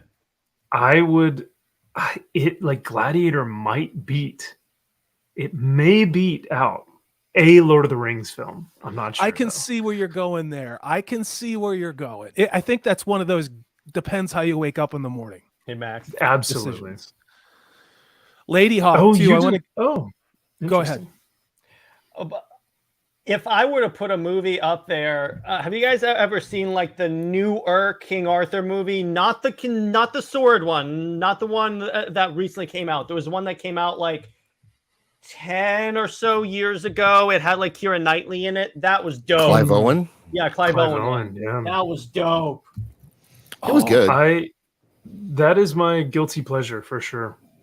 But if I had to pick my favorite, now we could also do a little, like just historical movies, because one of my number one favorite historical movies is The Last of the Mohicans. Oh yeah, I was living in North Carolina when they were filming that, so I actually hiked all through around those, all around there around the Appalachian Trail. So I'm waiting for Alasia to have a chance to react to that. Last of the Mohicans comment. I'm waiting, watching the chat. I'm waiting. It's a beautiful soundtrack, though. I have that on vinyl. Oh, amazing soundtrack. One of my favorite scenes is where he's covering the dude from the parapets, and they're just handing him rifles. Yep. It's the promenade. It's I listen to that on repeat. It's called the promenade because he's running, dodging, and firing flintlock rifles trying to get away. Absolutely powerful cinema. Despite probably being historically inaccurate, Alasia. Yeah, probably. But my favorite America historical movie has to be The Patriot, because he's whacking redcoats with the American flag. Can you get any better than that?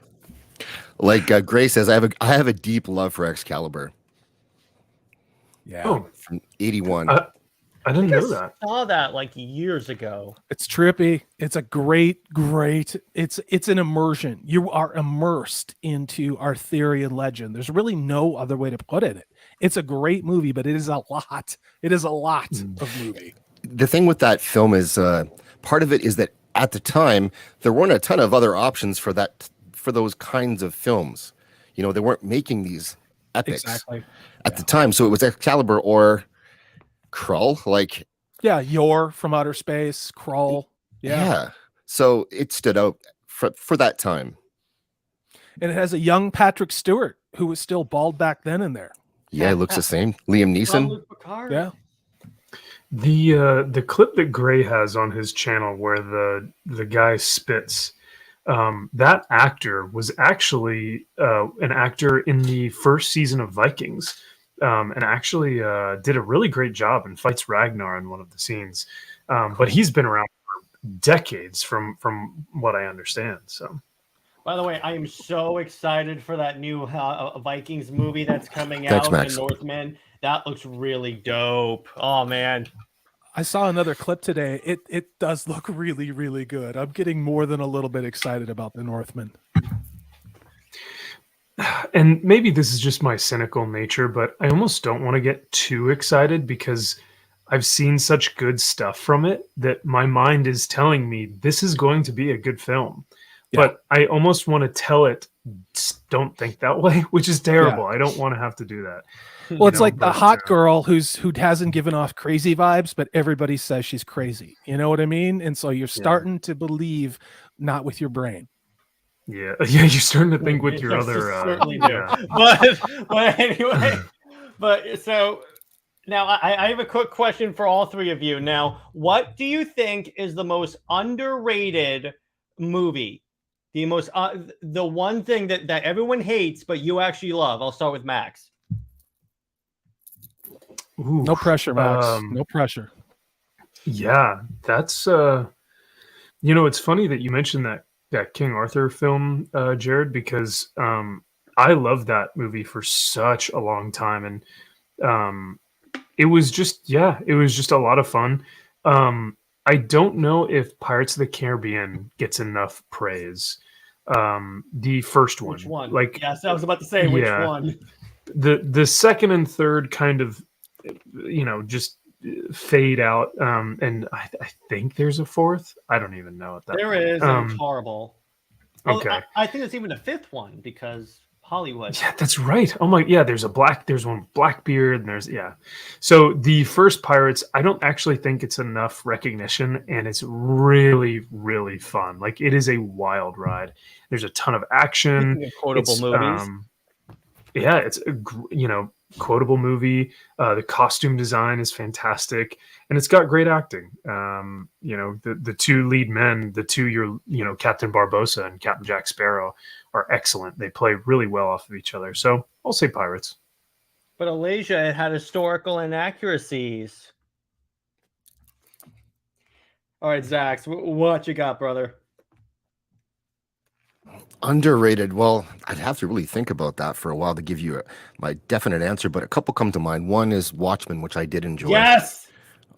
Yeah, Wow. I think it gets surprising. Yeah, I've read the book a few times, and the director's cut version of the movie, I liked it. I think Zack Snyder works best when he has a comic to work from that's already a storyboard for him, and he can just kind of follow that blueprint. Because like, if anyone has seen Army of the Dead, they can agree with me that he shouldn't have full control of the film. Hey, I enjoyed Army of the Dead. It had visual moments that were fun, like, because he's great for that. He's amazing at that stuff. But linking those together, he's not his strength, I don't think. And then one that we didn't talk about today, which I don't know if it's underrated or not, but would be Fury Road. Yes, Mad Max. But I mean, it's not really underrated. I would actually say Mad Max is a series, like Mad Max, not Thunderdome, Road Warrior, right? The second film. Yep. That one is super underrated. But yeah, that's I agree a great with that. Fury Road. That's another great Salty, one. what you got? You guys covered a lot, like a lot of what I was thinking about. There's a couple movies from the 80s, and again, maybe like if you watch them now without a context, they're just gonna think they suck. But there's a couple of deep ones, and one of them is called The Night of the Comet. It is a very, very 80s movie, but it is something that if it was remade in a non-woke way, I think would be fantastic. I really, really like that movie. Children of Men. I think Children of Men is probably one of the most terrifying movies ever made. I own that, and when I watch that, I always it's everything. It's science fiction, it's thriller, it's dystopian. It's just in Clive Owen, who I think should have been James Bond. If I'm he would have been honest great. about it, 100%. I wanted he would have been my James Bond, hands down. But yeah, Children of Men, I think, really doesn't get enough love.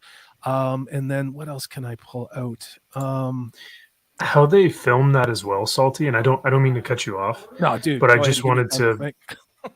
Yeah, well, there you go. Yeah, how they filmed that too. There's the great scene of them in the car, and they're getting chased by those motorcycles. God, yes. And I was watching the behind the scenes, and they had to drill like a hole in the roof of the car, and then they had the actual rig in a 360 motion that was capturing everything. So the actors like all had to be in that scene together, in the stunt car on the street with the motorcyclists, like reacting to everything.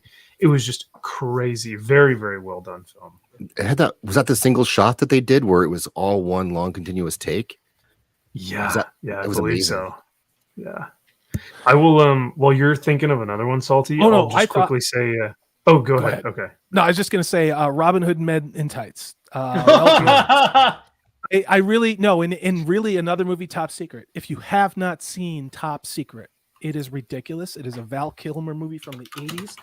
It is surreal weirdness. It is hysterical. And if you like Mel Brooks, Oh, please watch Top Secret. So that's it. I'm done. Sorry to interrupt you, Max.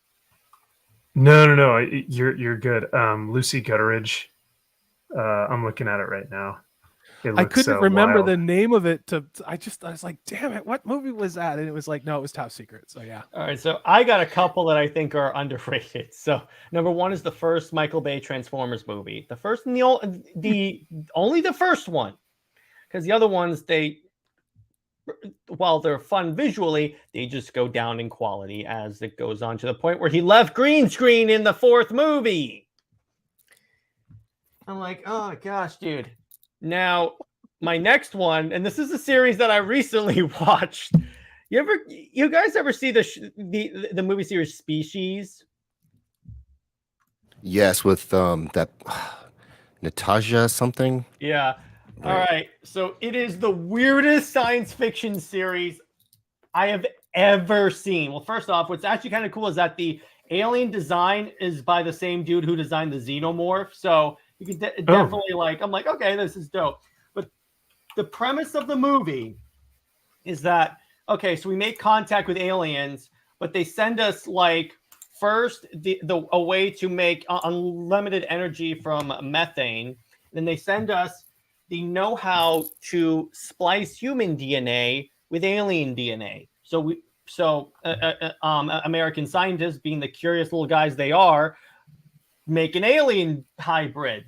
And then this creature breaks out and it has an overwhelming desire to procreate.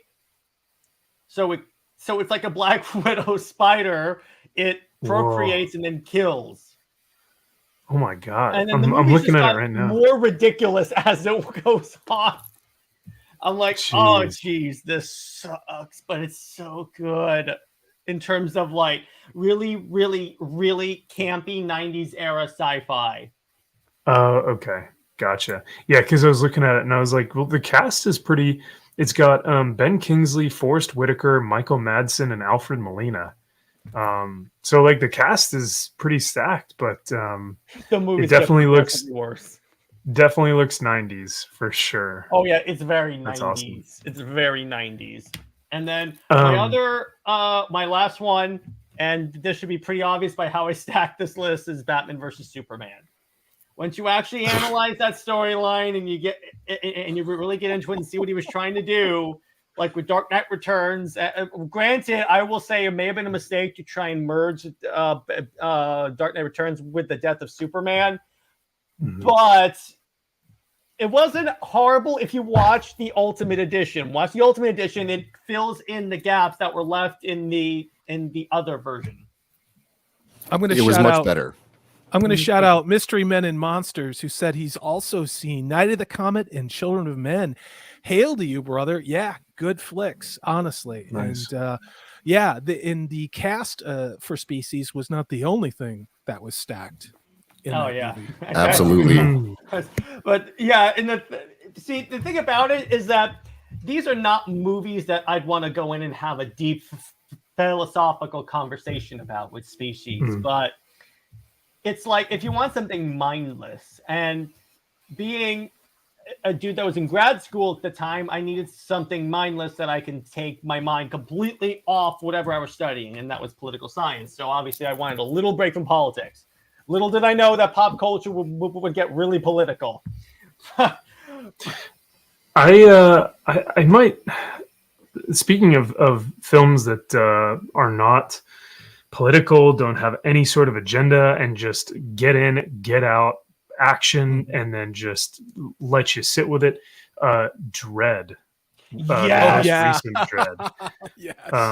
Wait. I am so mad. Or the older one? No, the new one, not the Sylvester Stallone. The new one. Good. Just checking. I saw that in theaters, and I was thoroughly entertained. It was great, and it's only what 90 something minutes. It gets you in and out, and you are like, what the f just happened? It is it's great. He doesn't take his damn helmet off, and it is a fantastic depiction. We were actually talking about it on the Aficionados this morning on Thinking Critical's channel, and we were someone had asked a question: what's the best adaptation from comic to film that anyone has ever said? And and the chat overwhelmingly was like Dread. It's like someone says Morbius. Oh God. that piece of movie. I still haven't seen it. I was gonna go see it. I was talking about it with Purple Valkyrie. I was in the parking lot, like literally, and then checked my phone. I was like, I want to go see this movie so I can talk about it. And I read the reviews, and I was like, locked my car, went to the liquor store, got some bourbon, and went home. So I didn't see it. I think there's.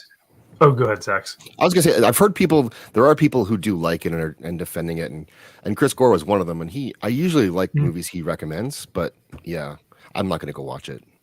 See, here's the thing: it's not the worst comic book movie of all time. When you look at all is the best. Joe Corrales got it right there, yeah. But it wasn't the worst comic book movie of all time. We have many really, really bad comic book movies, a la Catwoman, Batman and Robin. Yeah. And to be fair, I know that for a lot of us who have YouTube channels, we go to watch these movies.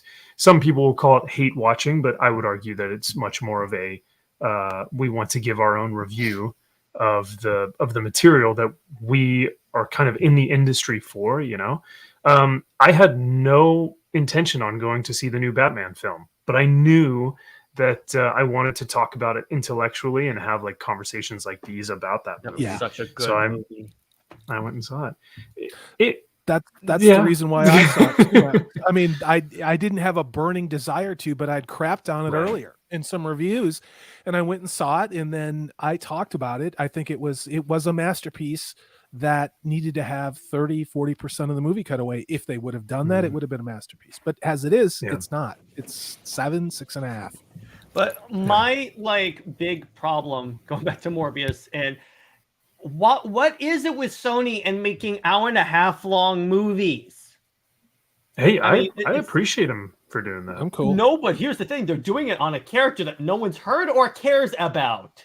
I could watch 2 of those movies or 1 Batman. Guess which one I'm going to pick? 1 Batman. Oh, dude.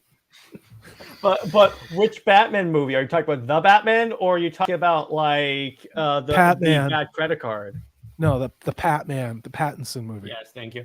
So there's this story, speaking of that, with the reason why Michael Keaton left Batman is because he got into an argument with Joel Schumacher. And Schumacher asked, why do these movies always have to be so down and everything? Why can't everyone be happy? And then Michael Keaton goes, have you read a Batman comic?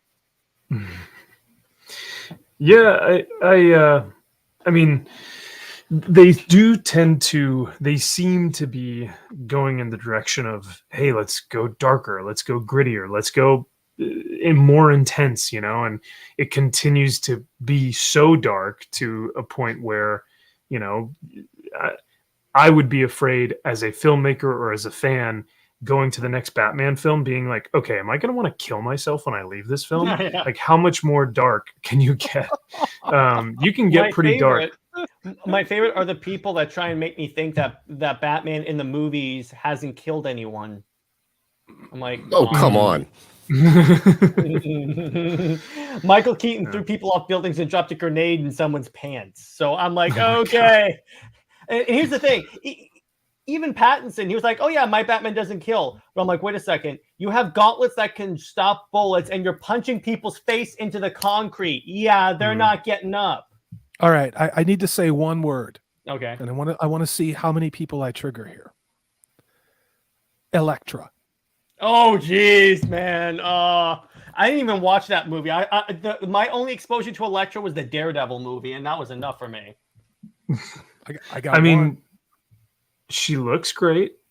Yeah, she looks comic accurate, kind of, but does that count? I was like, yeah,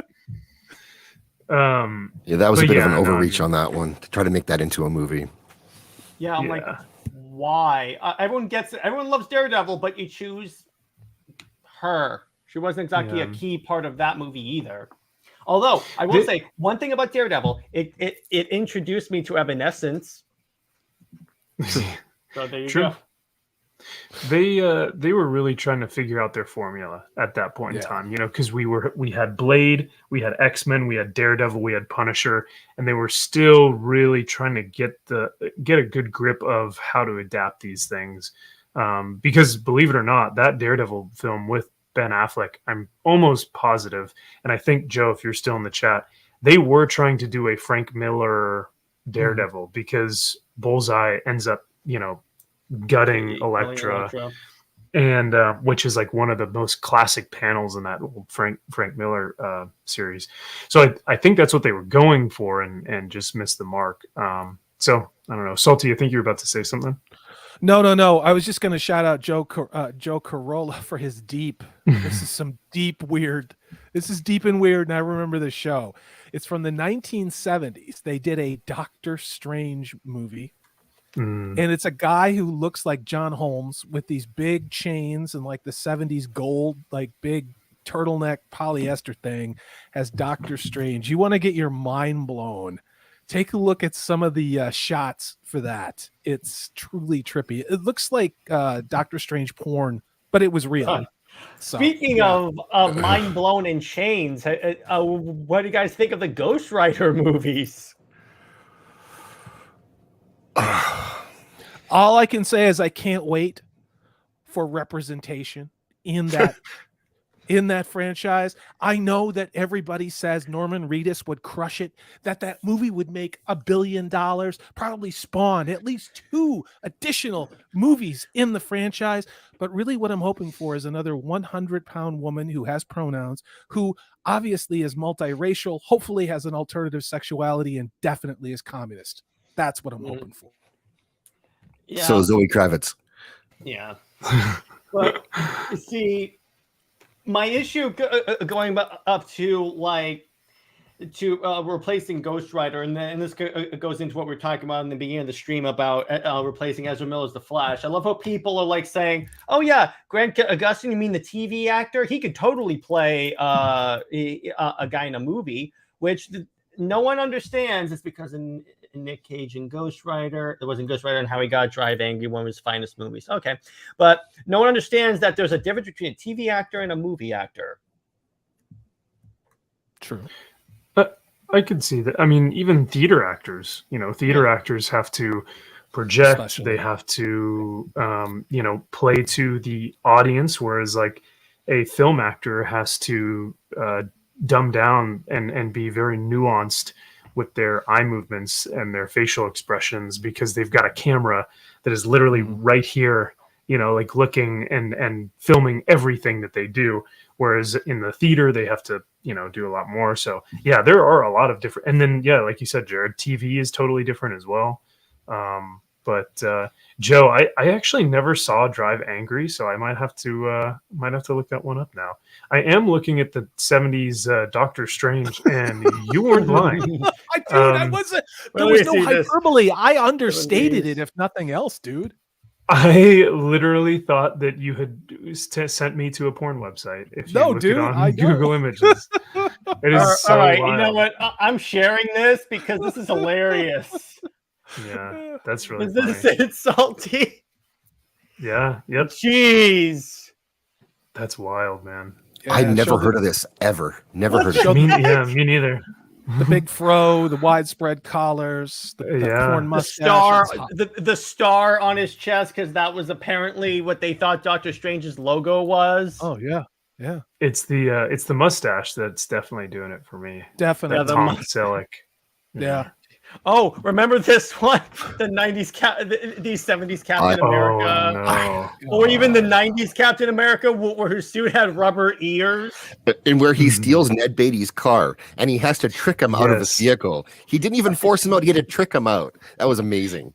He does it twice in the movie, from what I remember. He does it to the girl, too. But he says something like, he's like, "Oh, I'm feeling kind of sick," and he gets out of the car. That's right. And yeah, dude, what and the in suit the right has mind rubber ears. I'm like, why did you cut a hole for the ears? It wasn't that John So Wesley funny. Shipp? He did the Flash TV show in the 90s as well, right? Yeah, I don't think I that think was so. John Wesley Shipp. You guys got to remember, at this time, Paula Abdul was at the top of the charts. The country was in a dire state. So this was just a symptom of what was going on at that time. Yeah, you're right. Now, That's too funny. last question of the night. What do you think is the worst 90s comic book movie of all time? Ooh. 90s. Well, I don't know, because we got I guess this was 90s. There was a Fantastic Four movie that came out, and I don't know if it's 90s or if it's, oh shoot, there's a Supergirl movie, a Fantastic Four movie, a Captain America movie. Mm-hmm. I think they were 80s though. I don't know if they were 90s, but if we're choosing from those, I'm not sure. Joe says Red Letter Media did a best of the worst of that Cat movie, Supergirl, and that's the one I'm thinking of. Joe Corbin's Fantastic Four, because they had the rights to Fantastic Four, and they just needed to produce a movie. So they just said, "Hey, just make something real quick," and they actually made a Fantastic Four film. That is just like Fantastic Four. Wild. Yeah, it's really, really funny to watch. Hey, what's up, Hot Takes Tuesday? What's going on, brother? But yeah, I don't know, man. That's a good question. With me, since I said comic book movie, I'm gonna have to go with the old Teenage Mutant Ninja Turtles ones from the 90s. That was actually on this list. Because yeah, it was fun, but the turtles were terrifying. Yeah, I got those one. suits. All right, so Go for it. Impress me. I got one because a friend of mine that I was working with made me go see this movie, and I left. There's a movie called Steel with Shaquille. Oh, good O'Neal. catch. And I got really drunk after that and hated my life. I was like, how did anybody think Shaquille O'Neal was going to make a good actor? Didn't he also do Kazam? Everyone thinks it's Shazam, but I think it's called Kazam, where he like does the genie thing and he like magic wishes you away. Cultural that was right around. appropriation. Yeah, they really thought that Shaq was going to have this huge acting career. And it looks like Joe agrees with you, Salty, because even he put Steel down as well. That was horrifying. It's horrifying. Yeah, that was a great one. What about you, Zaxx? Well, I've never actually seen it for this reason, but Batman and Robin. Oh, jeez. Oh, I saw it. Oh. I've avoided it my that's entire fair. life. I'm Yeah. going solo. Or barbed wire. That's there too, huh? Oh. I have a worse animated movie, Batman the Killing Joke, because it had Batman sleeping with Batgirl. There was a Killing Joke film in the 90s No, it wasn't. or animated. I'm talking about just of all time, because apparently, and I was having this conversation with some people on Discord. Yeah, in the DCAU, which is like the Tim Burton, the Bruce Timm universe. Apparently, Bruce Timm himself shipped Batman and Batgirl, even though Batgirl's like aged like young. And I'm like, well, that's concern. That's why I don't believe anyone. I don't take anyone seriously when they say, okay, but Batman and Wonder Woman works together. I saw in the DCAU. You mean the same one that paired Batman and Batgirl? That doesn't exactly have a good track record. What did you guys think of The Phantom? Did you guys ever see that? Because I saw it on VHS and I didn't like it at the time, and I'm wondering if anybody's seen it since then and has a contrary opinion. I was a kid, so I also remember seeing it on VHS. I remember watching it quite a few times though, because it was like my Zorro. Yeah. For the most part. So I remember enjoying it as a kid. I remember very vaguely a ring and a horse. That's and that he got the girl at the end, I think. So I mean, But Yeah. that's decades. That's a decades old take. Yeah. So No, I mean that's how I feel about Bill Bixby as the Incredible Hulk with Lou Ferrigno. Oh, Like boy. it's probably a terrible Hulk, but I remember as a kid being so excited when it was time for the Hulk to come on TV.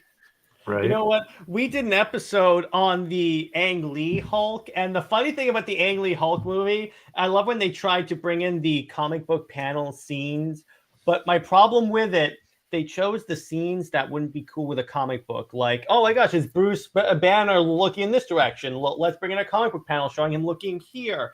Instead of like, maybe when the Hulk is fighting those tanks. Mm. I'm like, I get what you're trying to do, but it just looks horrible and boring. Yeah, a lot of superhero and comic book movies tend to. Oh, you know what? I think I just thought of one. What? Spawn, not the animated series. Oh, come on. Spawn, the movie. I'm watching that movie right now. It's really weird. Spawn, the animated series, may be another top depiction of from source material to media, or film. But the Spawn movie is wild. It is weird, and those special effects do Honestly, not it go kinda reminds me well. of Power Rangers. And yes, the special effects are horrible. They're shooting a beam in his chest, like here, and then as he gets up the beam, like does this thing, and I'm like, what? It's wild, man. So, and here's the thing: dude. the creatures look Power Rangers level, and I mean bad Power Rangers level. yeah. I'm like, what the heck? Was Can there I no ask budget in this movie?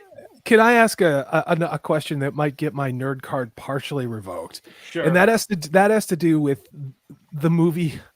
God, you guys are going to hate me. Cowboys versus Aliens. Oh, I boy. understand that this was a comic book originally, but as you guys who are deeper into the comic book world, was that just a really niche thing that somebody somewhere was doing a lot of drugs in Hollywood and said, let's make this movie? Or was this a comic book that actually had some value? I mean, until like, this moment, Salty, I had no idea it was based on a comic book. Okay. I think they had to lose they had to lose money somehow for some kind of a tax scheme, I'm assuming, for that film. Okay. Yeah. For Cowboys vs. Aliens or whatever it was. That was a weird movie. Yeah. Unfortunately, I don't know anything about it really, other than it exists. But no, you guys answered my question really, because I was just wondering, was this really a hit or a slow burn dark horse thing in the comic book world? And it doesn't sound like it was. It wasn't, because I had no idea it was a comic book. There you go. yeah. But it does look like Gray from Wakazashi's Tea House says we should watch a film called Condom Man. So that's kind of interesting. Gray, what are you trying to make us watch? It's Condor Man. Oh, misread that one back. No, it's Condom Man. It's all about the Trojans, pretty you sure. guys. Yeah. I'm pretty sure Gray wants us to watch something different. Oh, here's Okay. it on Hot Takes Tuesday, the He-Man Japan. movie. Yeah. How do we feel about The Rocketeer? I thought it was pretty good. Oh, that's good. Yeah. I thought that was an enjoyable movie.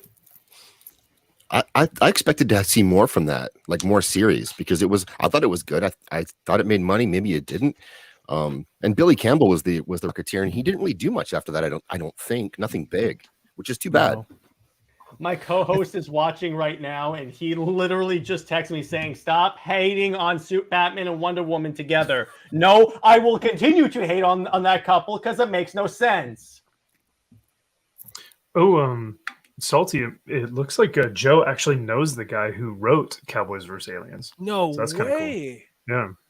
Yeah, so he's a workhorse. Haven't read the comic, but it wasn't something he aimed to get okay, see, yeah, and that makes sense. I just was wondering because not all of us are has invested in every fandom out there, and I'll never claim to have any deep comic book lore other than my own 80s, 90s experience. But it was just wild how that movie got made. So many big stars were in it, and then it just crashed and burned. So thank you for that.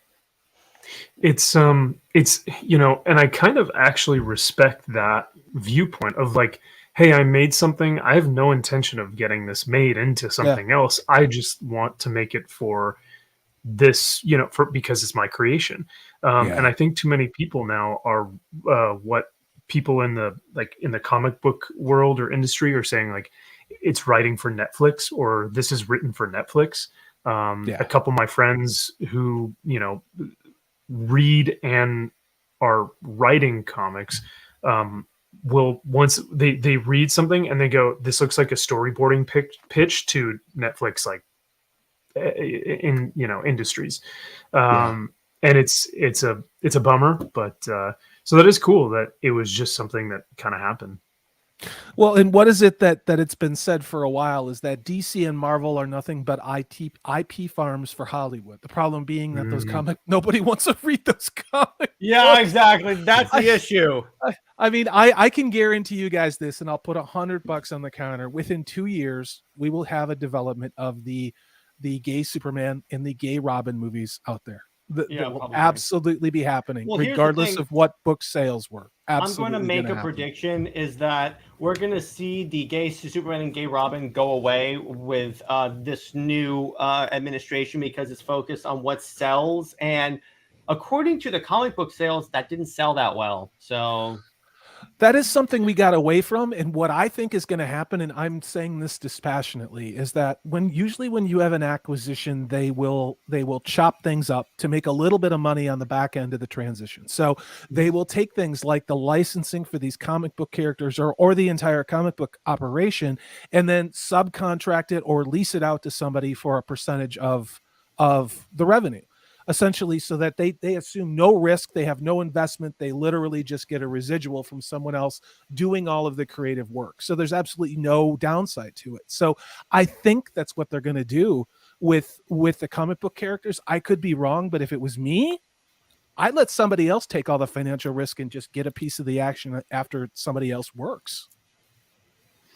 It's weird, because I feel like because like anytime you watch one of these films, even like any of the Star Trek Discovery episodes, if you watch like the intro, you see like 20 different producers' names like all coming onto the screen.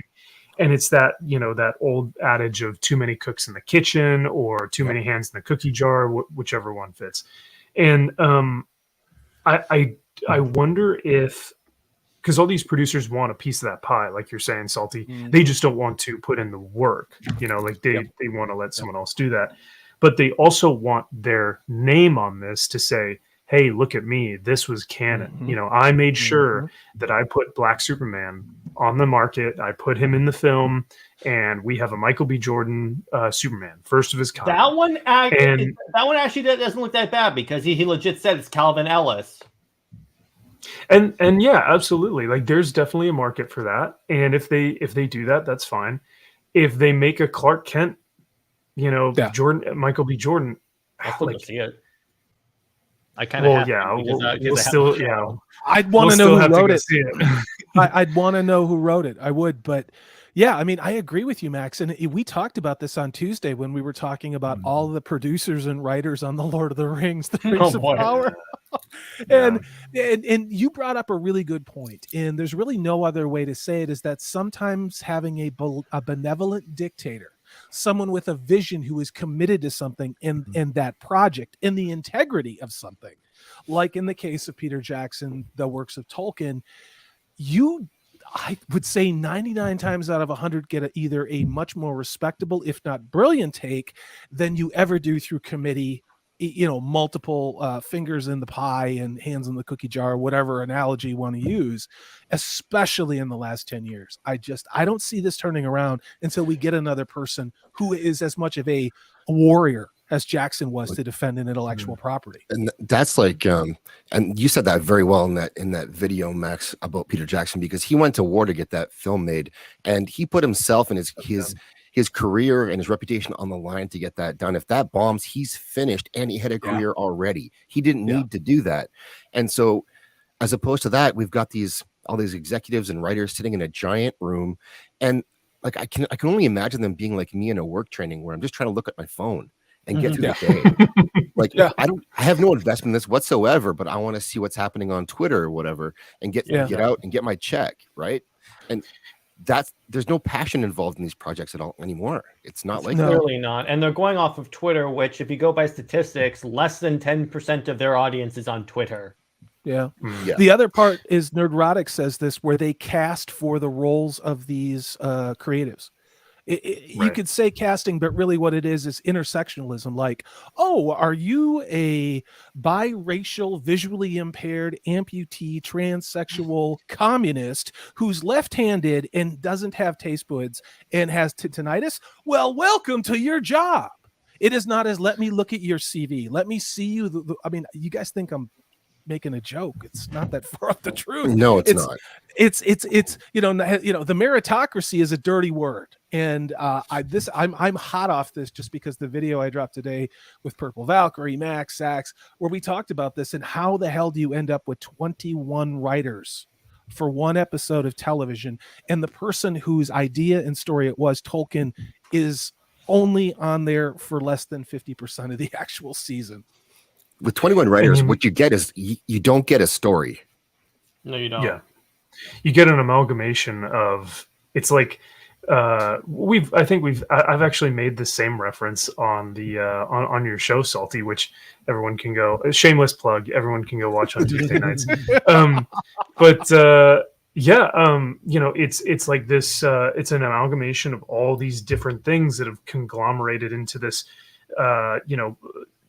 dying and living corpse. It's this thing that won't or can't die, but it's like this horrific, grotesque scene of all these different producers that want their little piece of the puzzle. I wanted to mention Zaxx, because you had talked about the passion behind a lot of these projects, and especially Peter Jackson's. And what I found interesting too is that, which, by the way, great video that you put out today, Salty. I think it really did well. Hey, what's up, and, I'm very scared about your one rule, but I'm definitely. It's okay. Just try. It's all good. And what we saw continually around the set was that every actor, whether it was from the extras to the main leads of the film, all had an extra copy of The Lord of the Rings in their hands, just ready to go. And it wasn't something that was deemed by the producers. It wasn't something deemed by Jackson himself. It was, they saw the passion from Peter, and they said, I need to match that energy. I need to match that passion. And Aragorn was carrying his sword. Saruman was carrying the books and would just continually read the books over and over and over again. That passion is just seen in those films without any push for it. This is just what these actors were doing because it's their job. Sounds like leadership. Yeah, that's a good leadership. Yeah. When was the last time we had creatives that actually felt like they were fans of the thing and not just people that wanted to take over something? I can jump on that, Jared, because I did a video about this about a month or two ago, and it was Peter Jackson talking about how Frodo got cast. Because the casting for Frodo, they wanted to get someone from the UK, they wanted to get a boy. They went through 300 castings. They had just a handful of maybes. And then Elijah Wood, on his own, hired somebody to come and videotape him, make him look like a hobbit, put him in a tree in his backyard because he desperately wanted to play Frodo. And then sent the tape off to Peter Jackson. And Peter Jackson was so moved by that. And it's that organic, true fandom. It's true love and appreciation. And that's how we ended up with an American Frodo in the Lord of the Rings, and his ethnicity and his nationality had nothing to do with what we saw on screen. It was his skill and also his love of the source material, just like Max was saying. And it didn't stop there. I mean, Purple did a great job of talking. I think it was 2 weeks ago, about Weta Workshop and all of the things that they lovingly crafted, whether it was the swords, the helms, the armor, the tapestries. That's what makes that movie. And you can judging this Lord of the Rings before you've even seen it. I mean, like this show. Yes, I am. I am absolutely judging it based on the nuts and bolts in the back end. And I'm also judging it by the statements of the creatives who were hired for this project, and that is based on previous experience with adaptations from Amazon, From the based on creators. the showrunners for Lord of the Rings, but also Amazon's adaptation of The Wheel of Time, which is following the exact same path. And they hired the exact same types of people who had no experience developing novels, let alone a fantasy property. And the people that we've now got in the writing positions have never worked on a show like this. Or worsely, one of the writers wrote an entire season of Star Trek Discovery, which is total trash. The first season wasn't bad. To be fair, I know it's got. I find it unwatchable now. But the first, was it the guy who wrote the first season? Because it wasn't. It was quite good. The first season. That's why I love this fandom. We all love different things, but I didn't like it. I didn't love it. I'm not saying I loved it. I'm just saying that the first season worked out to be actually a pretty good season.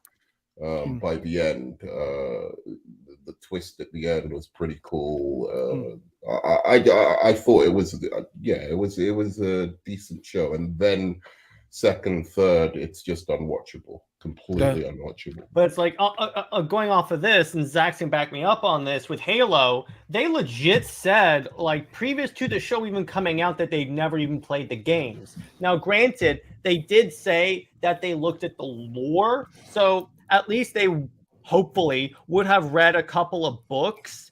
But still, it's like if you don't understand where Halo got its roots, or where all this stuff got its roots, you don't understand the IP, then you have no business developing said IP.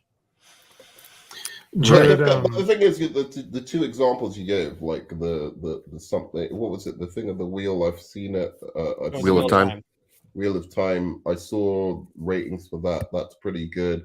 Aren't people pretty happy with Halo at the moment? No, the fan base are not happy with it because they changed so much stuff. They took off the Master Chief's helmet, which you're never supposed to do, because and if you're a fan, and if the creators were a fan of the game, they would know this. The reason why Chief never takes off his helmet is because you're supposed to be able to say, okay, the Chief's me, even though he doesn't sound like me.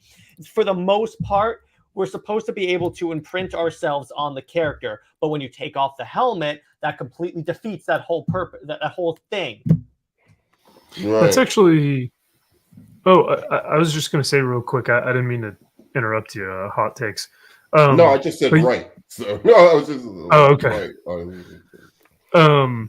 Yeah, I'd never heard that before, Jared. I think that's pretty cool because then you really are able to imprint yourself into that character, whether it's Mandalorian, whether it's Dredd, whether it's Master Chief. These are all characters that have that. It's the man with no face, that you can kind of insert yourself into if you kind of feel that those same characteristics of nobility or morality or honor or strength, stuff like that, you go, this is pretty cool. And you don't have to see yourself in that person for when they take their mask off. I was gonna say though, because I've never been a fan of Halo. I never really played it much, so I don't know too much. I played World of Warcraft, and you're one of those people. What did you think of the movie for that one? I was just about to say, the movie was it was entertaining. It was entertaining, but it wasn't good. It wasn't great, and comparatively to the Warcraft books by Christy Golden, I believe her name is. Those books are just chef's kiss, amazing, almost better than the games in my opinion.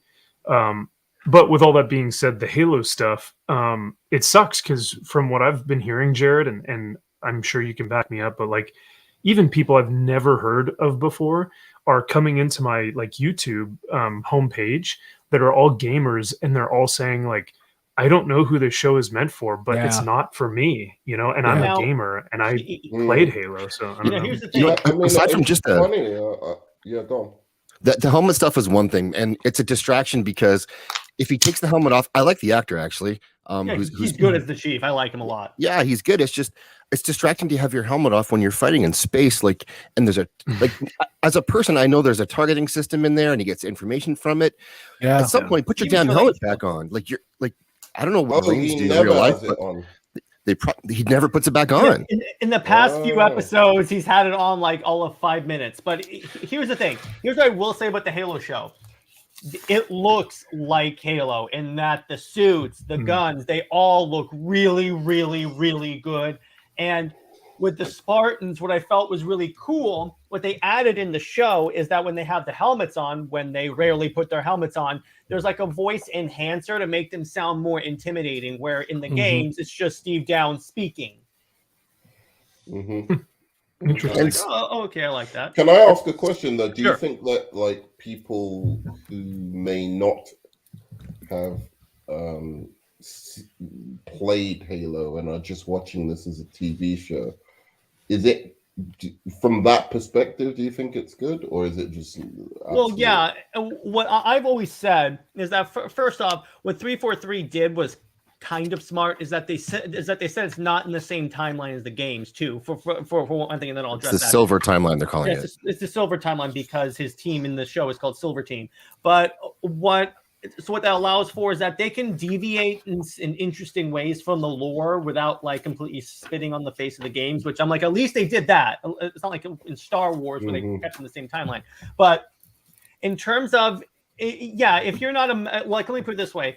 I have a buddy of mine. He's been on my show before when we talked about Halo, and he came over. He comes over once a week and we watch the show. And then my dad, who's not a Halo fan whatsoever, came up to us and said, hey, what did you guys think of the show? And my friend, who's a total Halo purist, like very purist, goes, very hard, because and there's that whole dichotomy. Yes, it's good sci-fi if you don't know what Halo is, but see, it's Halo and it's made for the. It should be made for the fan base who. Yeah, exactly. And 343. 343 themselves said our attempt to like make Halo more mainstream is alienating the fans, and we're like, yeah, we could have told you that. But here's the thing. So just because the reason I was kind of addressing this is, and it's kind of going back to what you were saying about Star Trek, because I'm a Trekkie, like a huge Trekkie. Well, not a huge Trekkie. I love Star Trek too. Which is why I need you on this Star Wars versus Star Trek thing, by the way. And if you are as well, Sorty, I would be much appreciated, because I don't have many Star Trek fans. Are you on Twitter? Just hit me up, man. Yeah, definitely. Please, definitely. I'd be honored. Thank you. But so I think it was something you said earlier, Salty, about like the woke progressive. Yeah. Well, it's ideology within. It's ideology, and you had talked about Wheel of Time, and I try with my channel to present things quantitatively, to give evidence-based reasons why I feel a certain way. And with Wheel of Time, they tried to trot out, well, it had 1 point something billion watch hours or minutes or whatever, and that was their metric of success. I can tell you, as someone whose channel, a lot of the success is due to Wheel of Time and reviewing it and being a fan. I've made videos that for a show that's been off the air for 4 months, and I'm still getting several hundred views a week, with people coming in and looking at my critical reviews and then saying, thank God you told me this, or that show sucked, I'm going to go read the book. And I'm not a messianic figure. All I did was speak my mind. So, but they haven't seen the show. Well, they did. They saw the show and they're like, this doesn't make any sense. What are people saying? And they're like, this show sucked. And then you've got the book fans that keep coming and finding me and other people too. It's not just me, and saying the same things, which are like, this show is absolutely an abomination. I had like 5 comments today, and people said, you have reminded me why I need to go reread the books, and that this is not the Wheel of Time. So, I mean, here's the thing. If somebody enjoys the show, whether it's Star Wars, Star Trek, I can't imagine anybody enjoying Doctor Who, but I mean, good. I mean, that's great. I'm not here to Like to, what you to like. debate anybody. Yeah, like what you like. It's just for Yeah, me. yeah. I when I say I don't like something, I want to be able to present facts and reasons why. You know, no one would be Right. happier than I would to get a Lord of the Rings that was just as good as maybe the worst Hobbit movie. Like if we just got a Lord of the Rings that was as bad as the worst Hobbit movie. Okay, I would be ecstatic. I would harsh on it, but I would still give it love. I just, after Wheel of Time and after looking at who's on that show as far as writers and creatives, I have zero confidence. And the reason why is not because I'm a wet blanket. It's because Well, once you again, start to man, peel the veneer off. yeah. Sorry. Sorry. Finish. No, Finish. dude. I'm just rambling. Go ahead, dude. No, I was just gonna say, it's very important to know. I think the Star Trek writing team did change for the second season and the third season, and I completely understand when somebody says to me like that a woke progressive agenda, because I three things are true. Right, you can have a woke progressive agenda that completely ruins a show because it's about the woke progressive agenda rather than the actual story. Yes. Right, so it gets 100%. in the way of the actual story. Then you can have a show that has kind of woke elements or progressive elements, and say, for instance, the casting or something like that, and maybe even certain woke messages, but it's still good. Like there was or a film like Booksmart. I think that's pretty, woke, progressive kind of film, but it's actually good. It's not like I agree with all the politics of it or whatever. I think, certain woke things I agree with, certain things I think that I agree with, but the way they go about trying to how do you say, advocate those ideas, I think is very bad. Well, yeah, and then there's certain woke things I just don't agree with completely. Yeah. Right? So, yeah. But in any case, I think you can simultaneously have something that's woke but actually good. Yes. Well, Right. I have a good example of that actually. Arcane. I loved Arcane. It's woke. Yeah. I still have to check that out. But like this way, you have the X-Men, and Max can back me up on this. Yeah, it has very, in ways, explicit, like progressive messaging, but it's a fantastic storyline. Right. So, and then the last thing I was going to say is you can have things that are completely not woke and that are accused of being woke just because they cast somebody that's of true. a different race, right? Yeah. Or they cast somebody of, who or they have a character who's gay, for instance, as a lead. And I think that becomes unfairly maligned, because of that, and judged immediately because of that. And I'm just thinking like Lord of the Rings, right? This show, from what I've seen, I mean, the trailer looked good. We haven't seen it yet. The Star Trek thing does worry me, to be fair, because that is god awful. The second season and the third season. But hot takes Tuesday. Can I ask you? I want to ask you this, and I ask you this respectfully. Like, please, what was it that you liked? What was, from your perspective? Because it's fascinating what you're saying. What, from your perspective, did you like about the teaser trailer that got you excited? First of all, I'm not a huge Lord of the Rings guy. By the way, I thought there was a lot of walking in that film. Those guys seem to be walking everywhere. I was just like, don't you have a horse, or like can't get something else? Bike maybe. But I do like it. Or I'm familiar with it enough.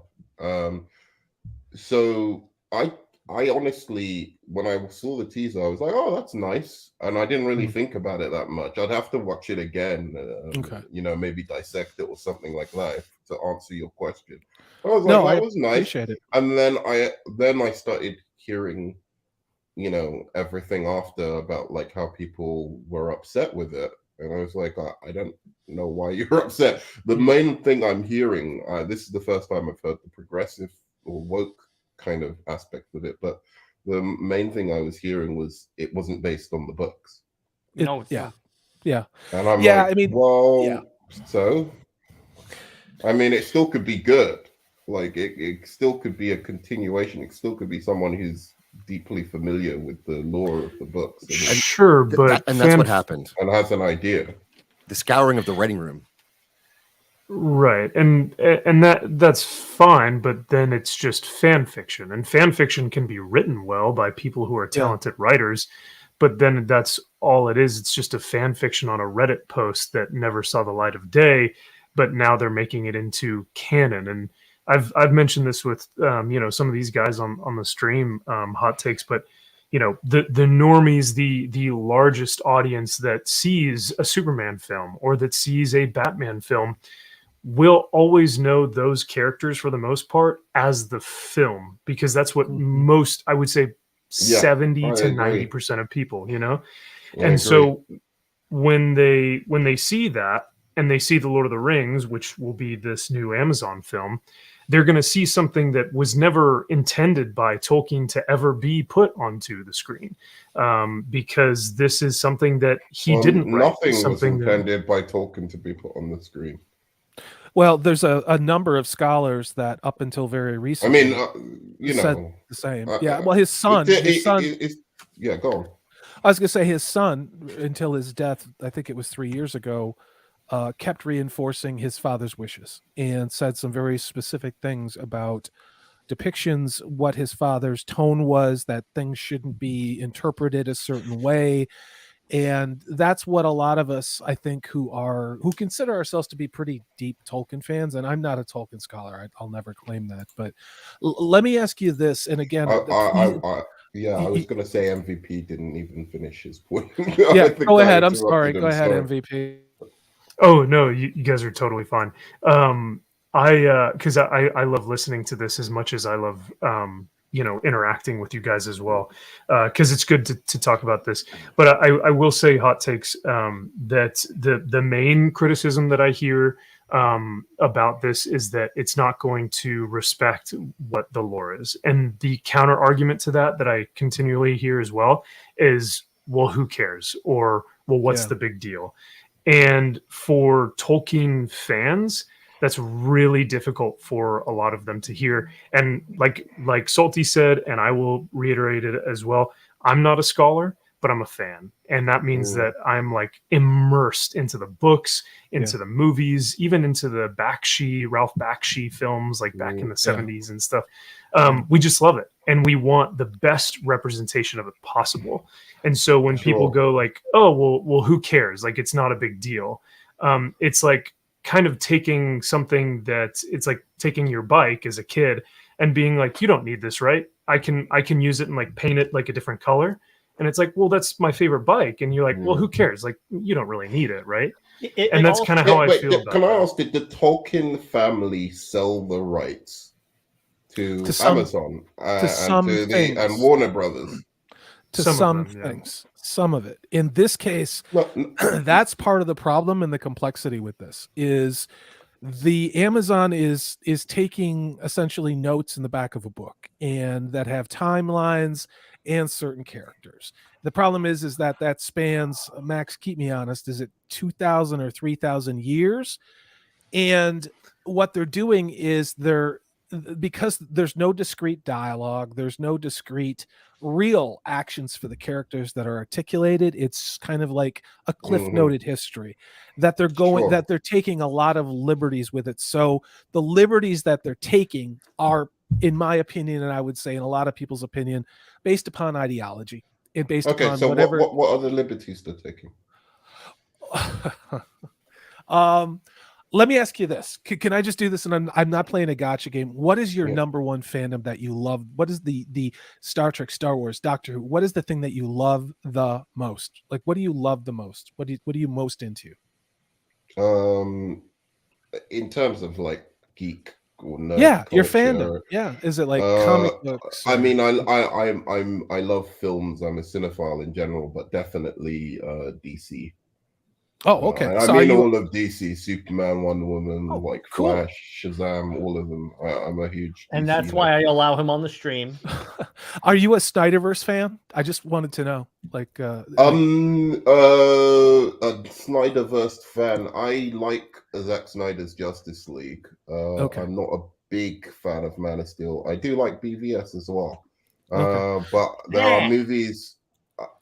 So Zack Snyder's Justice League is the best DCU movie for me. But there are movies that I like more than like Man of Steel or BVS, like Wonder Woman, Shazam. I like much more than that stuff. So yeah, I mean, yeah, I'll say. I guess the analogy that I would use, and again, I'm please don't think that I'm in any way being dismissive, is imagine if somebody said they're going to take Zack Snyder's Justice League and they're going to change the characters and they're going to add more characters that you've never heard of, and those characters are going to be there to represent values or ideologies that you would have never seen in DC, in those characters, and in Zack Snyder's universe. And suddenly the movie is going to be only half focused on Superman, Batman, Wonder Woman, the Flash, but they still call it Justice League. And I don't understand the analogy. I honestly, like, so you've let me try and get this right. How do you know that they're doing it because of ideology? You can see it in the casting choices. You can see it in the prefabricated attacks on fans who are saying this doesn't look like Tolkien. That's the other thing. Why doesn't it look like Tolkien? That's what I'm trying to get at. I want to interject here quickly and say that for Wheel of Time, Rafe Judkins, the showrunner, came out and said that. Well, that's where I was going to go to.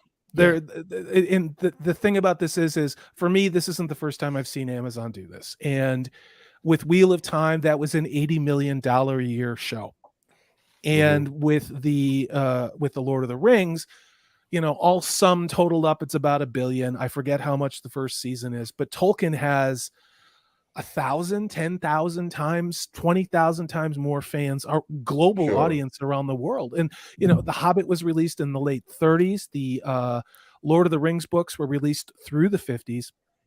And this is, I mean, there are, I wasn't born then, but there are people who these books, and by the definition of every single Tolkien scholar, including the author himself, this is a mythology for the Isles, for the British Isles. And it is set in a prehistory. So that's part of the problem. There are characters that could be as diverse as you want that he wrote that are in that text. It's just in this case, the characters that we saw in the teaser trailer are Rondir the elf, who happens to, be, I think he's Puerto Rican. Then you have Diza, the African-American, or, the I don't know what the correct term would be. I think you're in the UK. Well, there you go. I don't know if you can even say that in America, but yeah, I don't know why. the idea, because of woke, but Princess Diza and then Warrior Gladriel, these are characters that were created by Payne and McKay, the showrunners. They're not written by Tolkien. Okay, so now I get your analogy. Okay? Cheers. So if Zack Snyder's Justice League was complete, right? Like they had all 2, 3, and it restored the Snyderverse. Yeah, and it had finished, and then somebody after wanted to go back and do a series based on that, and they wanted to I don't know, make Hippolyta black and make do another Justice League with an Asian person and etc. There's a team, and one of them's Asian and another one's Indian, and none of them are Superman, Batman, or Wonder Woman or Flash. If it was good, I'd be interested. I think the problem is I don't. Again, if it was just some kind of reason for the writer and director to espouse their ideology, then I'd be not upset, but I would definitely be like, well, this is let me put it this way. This is not good. and I would criticize it on that basis. I would say, well, you failed as a writer and as a creative because you're not interested in telling a story. You're interested in espousing it could be any ideology, by the it could way. be It anyone. could be like, it could That's be the rub. right wing, it could be left wing, it could anything where you're more focused on characters preaching to me and telling me what your worldview, as opposed to it feeling organically as if those are the characters' worldview. Yeah. Then I think there's a problem. Yeah. So hot takes, you hit the nail on the head. Answer. No, but you hit the nail on the head. Here's the thing. It's like if they did a Wonder Woman movie and then for some reason replaced all the Amazons with men. In other words, they make these changes, but they strongly conflict with they would never happen. But that would be terrible. Yeah, that would be exactly. Wait a minute. What if they're birthing people, Jared? Oh yeah, I'm just saying. But anyway, what we're saying is that when the worst part is when they make these replacements or make these additions, but they conflict pre-established lore. That is the issue there. But the British Isles thing, I don't think that does conflict. I have to say, this is a fantasy world. I don't know that elves are not black. He was very... Oh, sorry. Go ahead. What was he very like? No, he said elves and orcs and sorry, not orcs, dwarves and stuff like that. He said they can't be a different race. I mean, it's a fantasy world. From then, like they're not on this earth, right? Right, but like, he did establish that there was a Mediterranean area with people of darker skin, and so like, you know, we don't see them in the show. Why not? Because there is an established take from Tolkien that he said there was a Mediterranean area. There was, I believe, in Numenor, you had a lot of different skin colors amongst the humans, amongst the race of men, if you will. And yet the showrunners decided, you know what, we're not going to use that. We're not going to use what Tolkien described as some of the men and the women or the Isles of more Mediterranean influence. We're just going to take characters that we want to make, and we're just going to make them what we think people want to see. And I think that's a little demeaning to the fans to say, oh, we know what you want to see, and it's going to be this. And also so, here, the elves are not black. If you look at the comment I pinned, it's actually explicit, because Tolkien is very explicit in his writing. He said they're fair-skinned. They're fair-skinned. It's explicit in Tolkien's writing. They also look like Scandinavian people. Viking elves. I would pay to see that. It's funny, but he like Tolkien really like when. So dude, what would you when do I if say there that was a brown-haired, like just brown hair, slightly darker skin Caucasian person with brown eyes would as an cast as an elf? Would there be this outrage? I don't necessarily think that analogy works, but I understand what you're saying. This is a fantasy element, but at the same point, I mean, for me, it's not just the Lord of the Rings. It's what we've seen happen to every property we've had, whether it's been science fiction or fantasy for about 10 years now. And the message is it was girl power for a long time. I don't Captain know Marvel. Yeah, well, you had Ghostbusters, you had Terminator, you had all those movies, and then they decided to shift it, and they decided to, you know, and here in the States we had a summer of mostly peaceful, multi-billion-dollar burning down of our cities, and there are people in Hollywood that are still taking that animus that was part of an election, and it's still being manifest on the screen now. And but here's my issue: what percentage of films and media do you think that, like right now, even just right now, that in Hollywood that are starring white or Caucasian people, where there's a white or Caucasian lead or main character or story being told? What percentage? Right now. Are you trying to? Here's the other here's the thing about that. Well, yeah, but that's when you get into the topic of race bending, where they take those characters instead of you. Like, let me give you an example. Like last year was announced that J.J. Abrams is going to do a Black Superman movie. It's going to be written by Ta-Nehisi I think that's Coates. stupid. Yeah, exactly. And wait. Why? Yeah, exactly. But Jared, please. I'll 1 second. I'll say why why, is it stupid? but I will say why. I want to just, and I'll explain honestly. Yeah, go ahead. Go ahead. But I just want to know what you think the percentage of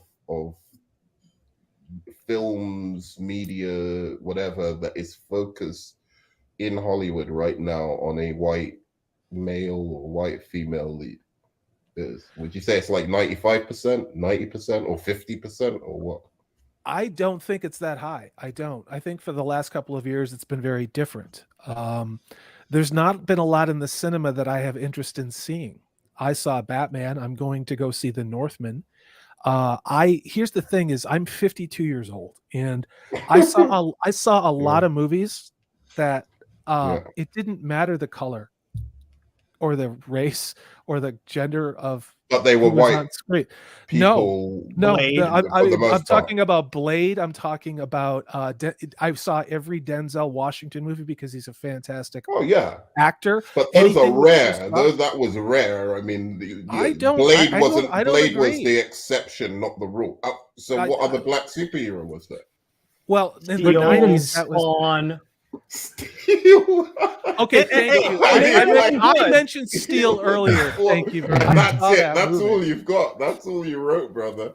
To be fair, are you blaming the fans for those decisions? Because we are just watching what is on the screen. I'm not the producers. Anyone. I'm just saying that my thing is that so many people seem to be focused on the very I would say about 3% of like race bent characters or whatever that are happening right now, or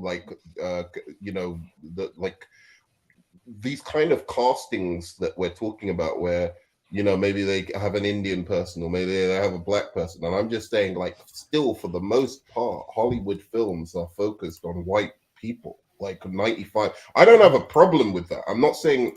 I mean, the only problem I have is that I think that there should be a lot more diversity of stories. Yes, we agree. But there's also a lot of movies coming out of places that aren't Hollywood, problem, right? I'm angry. It's not just Hollywood. Like there's world cinema. I watch a lot of Korean film and TV, and I'm not Korean, and I don't care what the people look like in it. They tell good stories, and that's why I watch it. And so, like, that's, to me, it's a story that's important. And I think what you're saying, there's some merit, obviously, to what you're saying. And I think that what you do, though, when you take an established IP or a story people are familiar with, and you decide, I'm going to tell this story, but I'm going to change it, then you do so at your peril, in that your version better be good. And like you said, if it's good, then it's fine. And to an extent, you're right. If it's good, it's fine. But if you're going to change it, it better be good. And with Halo, it's not better than the stories that they were already telling in the games and the books. Right? I will be the first to admit the games are way better and the books are way better. Yeah.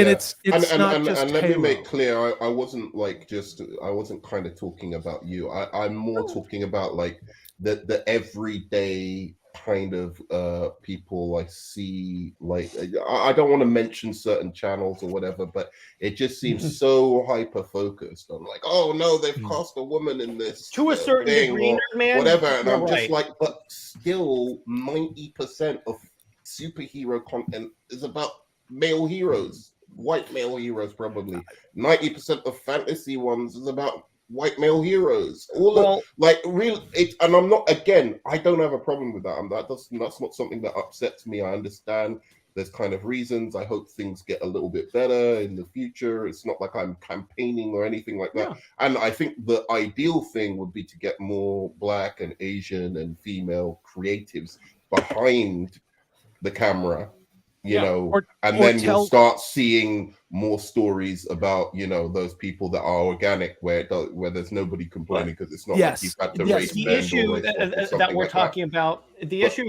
one of the chief issues, the reason why you see, or you always see such a backlash whenever they do that, is because whenever they race bend, gender bend, sexuality bend a character, they also make it so that new identity is that character's whole character. Or that it's very like stereotypical of that particular community that character is supposed to represent. So really, it's even more offensive. Yeah, and I mean, and by the way, I was going to answer the Superman question now. Okay, cheers. Oh, okay. So why I have a problem with that now? Just to make clear, the idea of race bending a character, and I mean this even a black character, like race bending a black character to white, none of that bothers me. The only reason I would say that race bending a white character to a black character to white is problematic is because of where we are historically now, right? Like, so historically now we're in a place where there isn't enough like black heroes, or there isn't enough Asian heroes. That would not last. So it wouldn't be great to take one, you know, one of the only ones we have, and then like turn them into a white person. We should probably have more instead, right? Yeah, we should exactly. have more. But like new ones. Okay, so okay, I was gonna. You can say I was gonna say why I had a problem with the Superman thing. Okay, I'm just gonna add one thing. I promise, and I'll let you in. It's just the issue is particularly with the Superman one, and this is why you saw such backlash online when they announced this, is because whenever they have pre-existing characters, like there's 2 black Superman characters that are fantastic characters. There's Calvin Ellis and Val Zod. If he had said, I'm going to do a Val Zod movie or a Calvin Ellis movie, I'd be pissed. Well, okay, but what I'm saying is that there wouldn't have been that much backlash as we saw before, because when you say I'm just going to race bend Clark Kent instead of taking like the pre-existing characters, is disrespectful to the pre-existing characters, because what you're saying is these characters aren't good enough to stand on their own. Why? By making Clark Kent black, you're saying he's not good enough to stand on his own?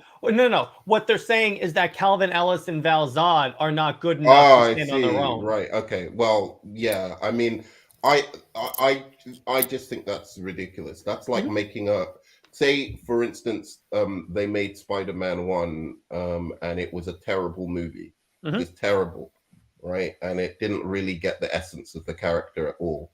And then Hollywood was like, oh, Spider-Man isn't working. Let's just do Miles Morales instead. Yeah. That would bother me, right? Like, that's not that, you know, no, that's your fault. You didn't depict the character right. Exactly. And therefore, you know, people didn't really, you know, warm to it. That's nothing to do with the character of Spider-Man inherently of himself, or Peter Parker inherently of himself. Now, with Superman specifically, I'm like, to me, I think there's aspects of that character that so I don't mind you race swapping a character if there isn't something core about that character where their race is very much defined by the original author. Like, no, not defined by the original author, but it's part and parcel of the DNA of that character.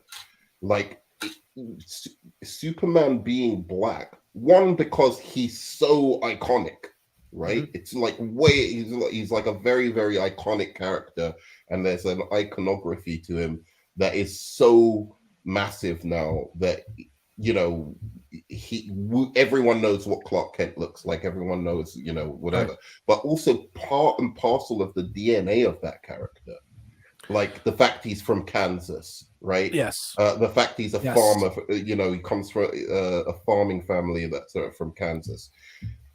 All of that, to me, it makes it distracting. It's like making Bruce Wayne into a black person. And they like, did that in the comics. I'm just like. No, that makes sense. That's distracting to me, because you're talking about a family in the America that for generations and generations have had wealth. Now I know because of the situation in America, right, that wouldn't have been a Chinese family, right? That wouldn't have been a, that's more likely to be a white family, right? So making Bruce Wayne into, black, a Chinese, a person like that, it really, that really just, unless they did a really, really good job or really, really good explanation, that for me would hold hollow. And then on top of that, as you've said, there are characters like Martian Manhunter, like the Green Lantern, who are black characters, like John Stewart, who are black characters, who everybody wants to see, who would actually help your universe to build out your universe. Why on earth would you make Superman black? Like, of all those characters, why not just do John Stewart, Martian Manhunter, and fill out your thing and have two. I mean, Martian Manhunter technically isn't originally black, but everyone thinks of him as black since the animated series, with the accent and the great job that the voice actor did. So everyone thinks of him like that. So just do that, and then you're building out your universe. You're giving us a new character or whatever, and that is kind of like a black Superman anyway, or John Stewart. And you're giving diversity. So to me, that particular thing just really rings hollow and doesn't make sense, and that's why it does smack so much to me of politics and of people who really don't know these characters. Because if they knew these characters, they'd know that it would be much better for them, and they could be also a lot more creative if they took Martian Manhunter or John Stewart and did movies about them instead of just doing this stunt and making a movie about a black Superman. I would go see a John Stewart movie in a minute. That being said, if they do a black Superman and it's an interesting concept, and they really kind of like say, okay, we're going to do a black Superman, and we're going to make him being black matter to his, to how he develops as a character. Not in a like, I'm going to hit you over the head with some kind of political message, but like it's actually a kind of interesting take. Like, say he landed here during the civil rights movement or something like that, and it's like some kind of else world. Like, what if Superman was black and he landed here during the civil rights movement, and how would that have impacted him or something like that? And it's literally a really good movie based on that. I'll be absolutely fine with it. It could be good. It could be like Joker, but for Superman, like exploring, something interesting, like the way Joker explored mental health. This could explore, like what Superman's impact would have been on like the civil rights movement or something like that. And I'll be like, okay, that's interesting. That's like a graphic novel I would have read, like Red Sun or something. It's like an Elseworld. He lands in the, communist Russia. So that could be interesting. Hot takes. What you said about Superman, you explained it a lot better than I possibly could. And I'm going to speak for myself. As a Tolkien fan, the problems that I have, it is essentially the same reasons that you gave for Superman, where this character has been articulated, where they are geographically, how we've all come to know over the course of time. Again, the origins of Tolkien's universe start in World War I, which I believe predates this history of Superman. And you guys keep me honest on this, by at least 30 years, if I'm not mistaken, when Superman first came out. So, Tolkien. Now, careful how you say came out. Yeah. Well, we are. So, again, I'm not playing a gotcha 38 Superman. But I think that's what I thought. 38, 37, and World War II was 1914 and 1918. 1938 was Superman. Okay, so 20. Well, let's just say 20 years, just to be fair. So it predated Superman by 20 years, and then of course The Hobbit came out about the same year as Superman did, ironically enough. And then you had the Lord of the Rings, and then of course going through the Two Towers, and then Return of the King dropping in. God, I want to say it was the 50s, you guys. I want to say 54 through 57. Yeah. And then you had the Similarian. Okay, guys, I have to bail. It was nice to meet you. Yeah. Hot takes, though. I do appreciate Well, your nice take, to meet you. your point of view. So Yeah. Thanks. Yeah, I no. gotta- I appreciate yours, all of yours as well. Thank Yeah. you. So I mean, I think where I'm going with that, and I'm not going to get long-winded on it, is I think we're speaking the same language, and nobody here is rejecting characters based on their race. I think what we're rejecting is we're rejecting characters that are being changed not for organic reasons, not for this was the best actor or actress for the job, but because these changes are almost meant to make us talk more about the changes that are being made than how much we love the stories that were being shown. And that is a hallmark of neo-Marxism, which is to destroy the culture and the icons of the culture. So, I think, Lord of the Rings isn't within a vacuum, brother, man. It's not, and can I ask you, was this announced that they were going to make the Hobbits black before or after the thing was written? Because that matters to me. After. It was after. This was a creation of Amazon. Yeah. Because that's another problem I have with this Superman thing. So if this script had been written already, right, and it was like a black Superman, and say that someone had come up and they just said, I just have this idea I'm super passionate about, wrote it, and it was like, it's just then it turns out like it's like a black Superman or whatever. I suppose with Superman the analogy doesn't work because they would have had to have thought of it as being black before. But what I'm trying to say is, again, like, if you think about it like this, like Red Sun, right? Like that Elseworld kind of it was a great storyline. It was a great storyline. If they had have done that version for like a black, like a What If or an Elseworld kind of thing, I would be completely down for that. I still would be like, you need to do Clark Kent Superman properly in, where he's just, the Superman from the comics, the iconic kind of thing from the comics. You need to get that right, because Elseworld Supermans don't land as well unless you have the actual Superman to contrast them with. Yeah. You know what I mean? That's why Injustice is so popular, because you have the normal Superman to compare him to. I'm like, oh my gosh. Yeah, it's not as shocking unless you see the actual one, right? Yeah. So doing an Elseworld black Superman before you get Superman right, that's a problem, because it's not going to hit as well. Whereas if you did the Superman right and then you did the Superman, oh look, what if Superman was black and he landed on the doorstep of a Black Panther, and he was there during the civil rights movement, and it's an actual good story. It's not about like hitting you over the head with politics. It's like, imagine like a Red Sun version where like they just do that. But you've got the core Superman there, and then you have this Elseworld Superman. That would be fantastic. Those kind of stories I'm all there for, right? But they don't do that. But you have to do it logically. It has to progress logically, The other thing with that is that I don't know if the creators today and writers today have the talent to do that, unfortunately, because they like to rehash old IPs and old things that they can just revamp, because they know that they have a fan base there. And so they know that they don't have to really work or put in any risk into their creation that's brand new. So I think they try and, rehash these old IPs. But the other thing that they try and do is, because with the DC multiverse, you could say, yeah, sure, anyone could be a certain race, or anyone could be a certain sexuality. And you could just go on for decades of just different iterations of different heroes, of different this and that.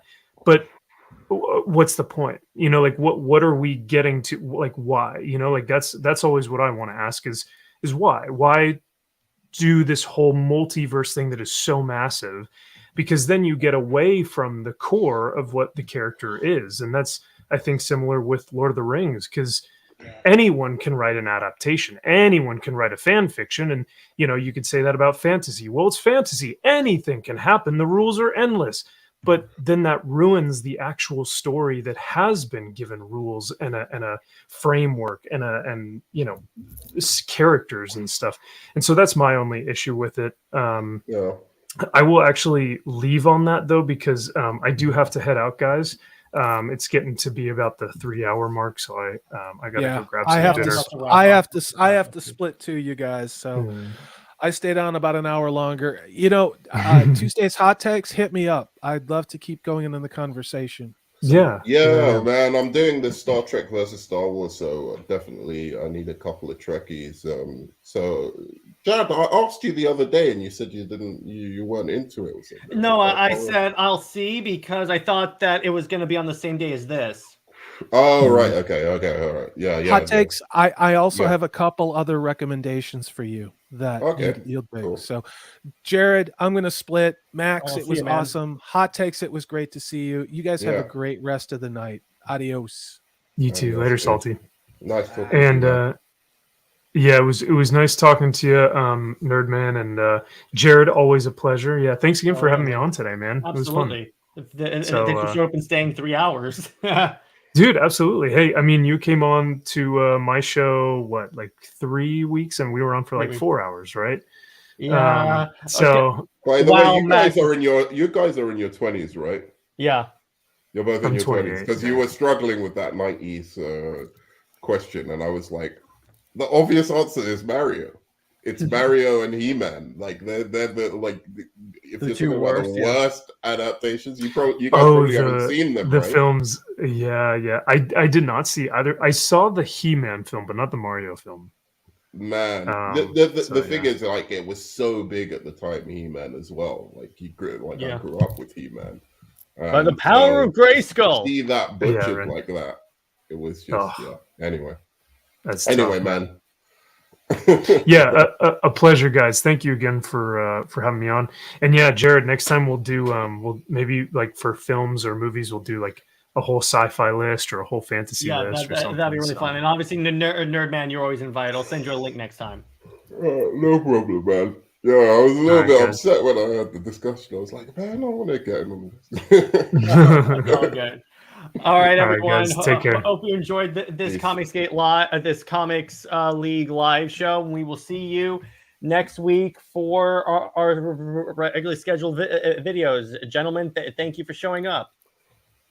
Absolutely. No problem, man. And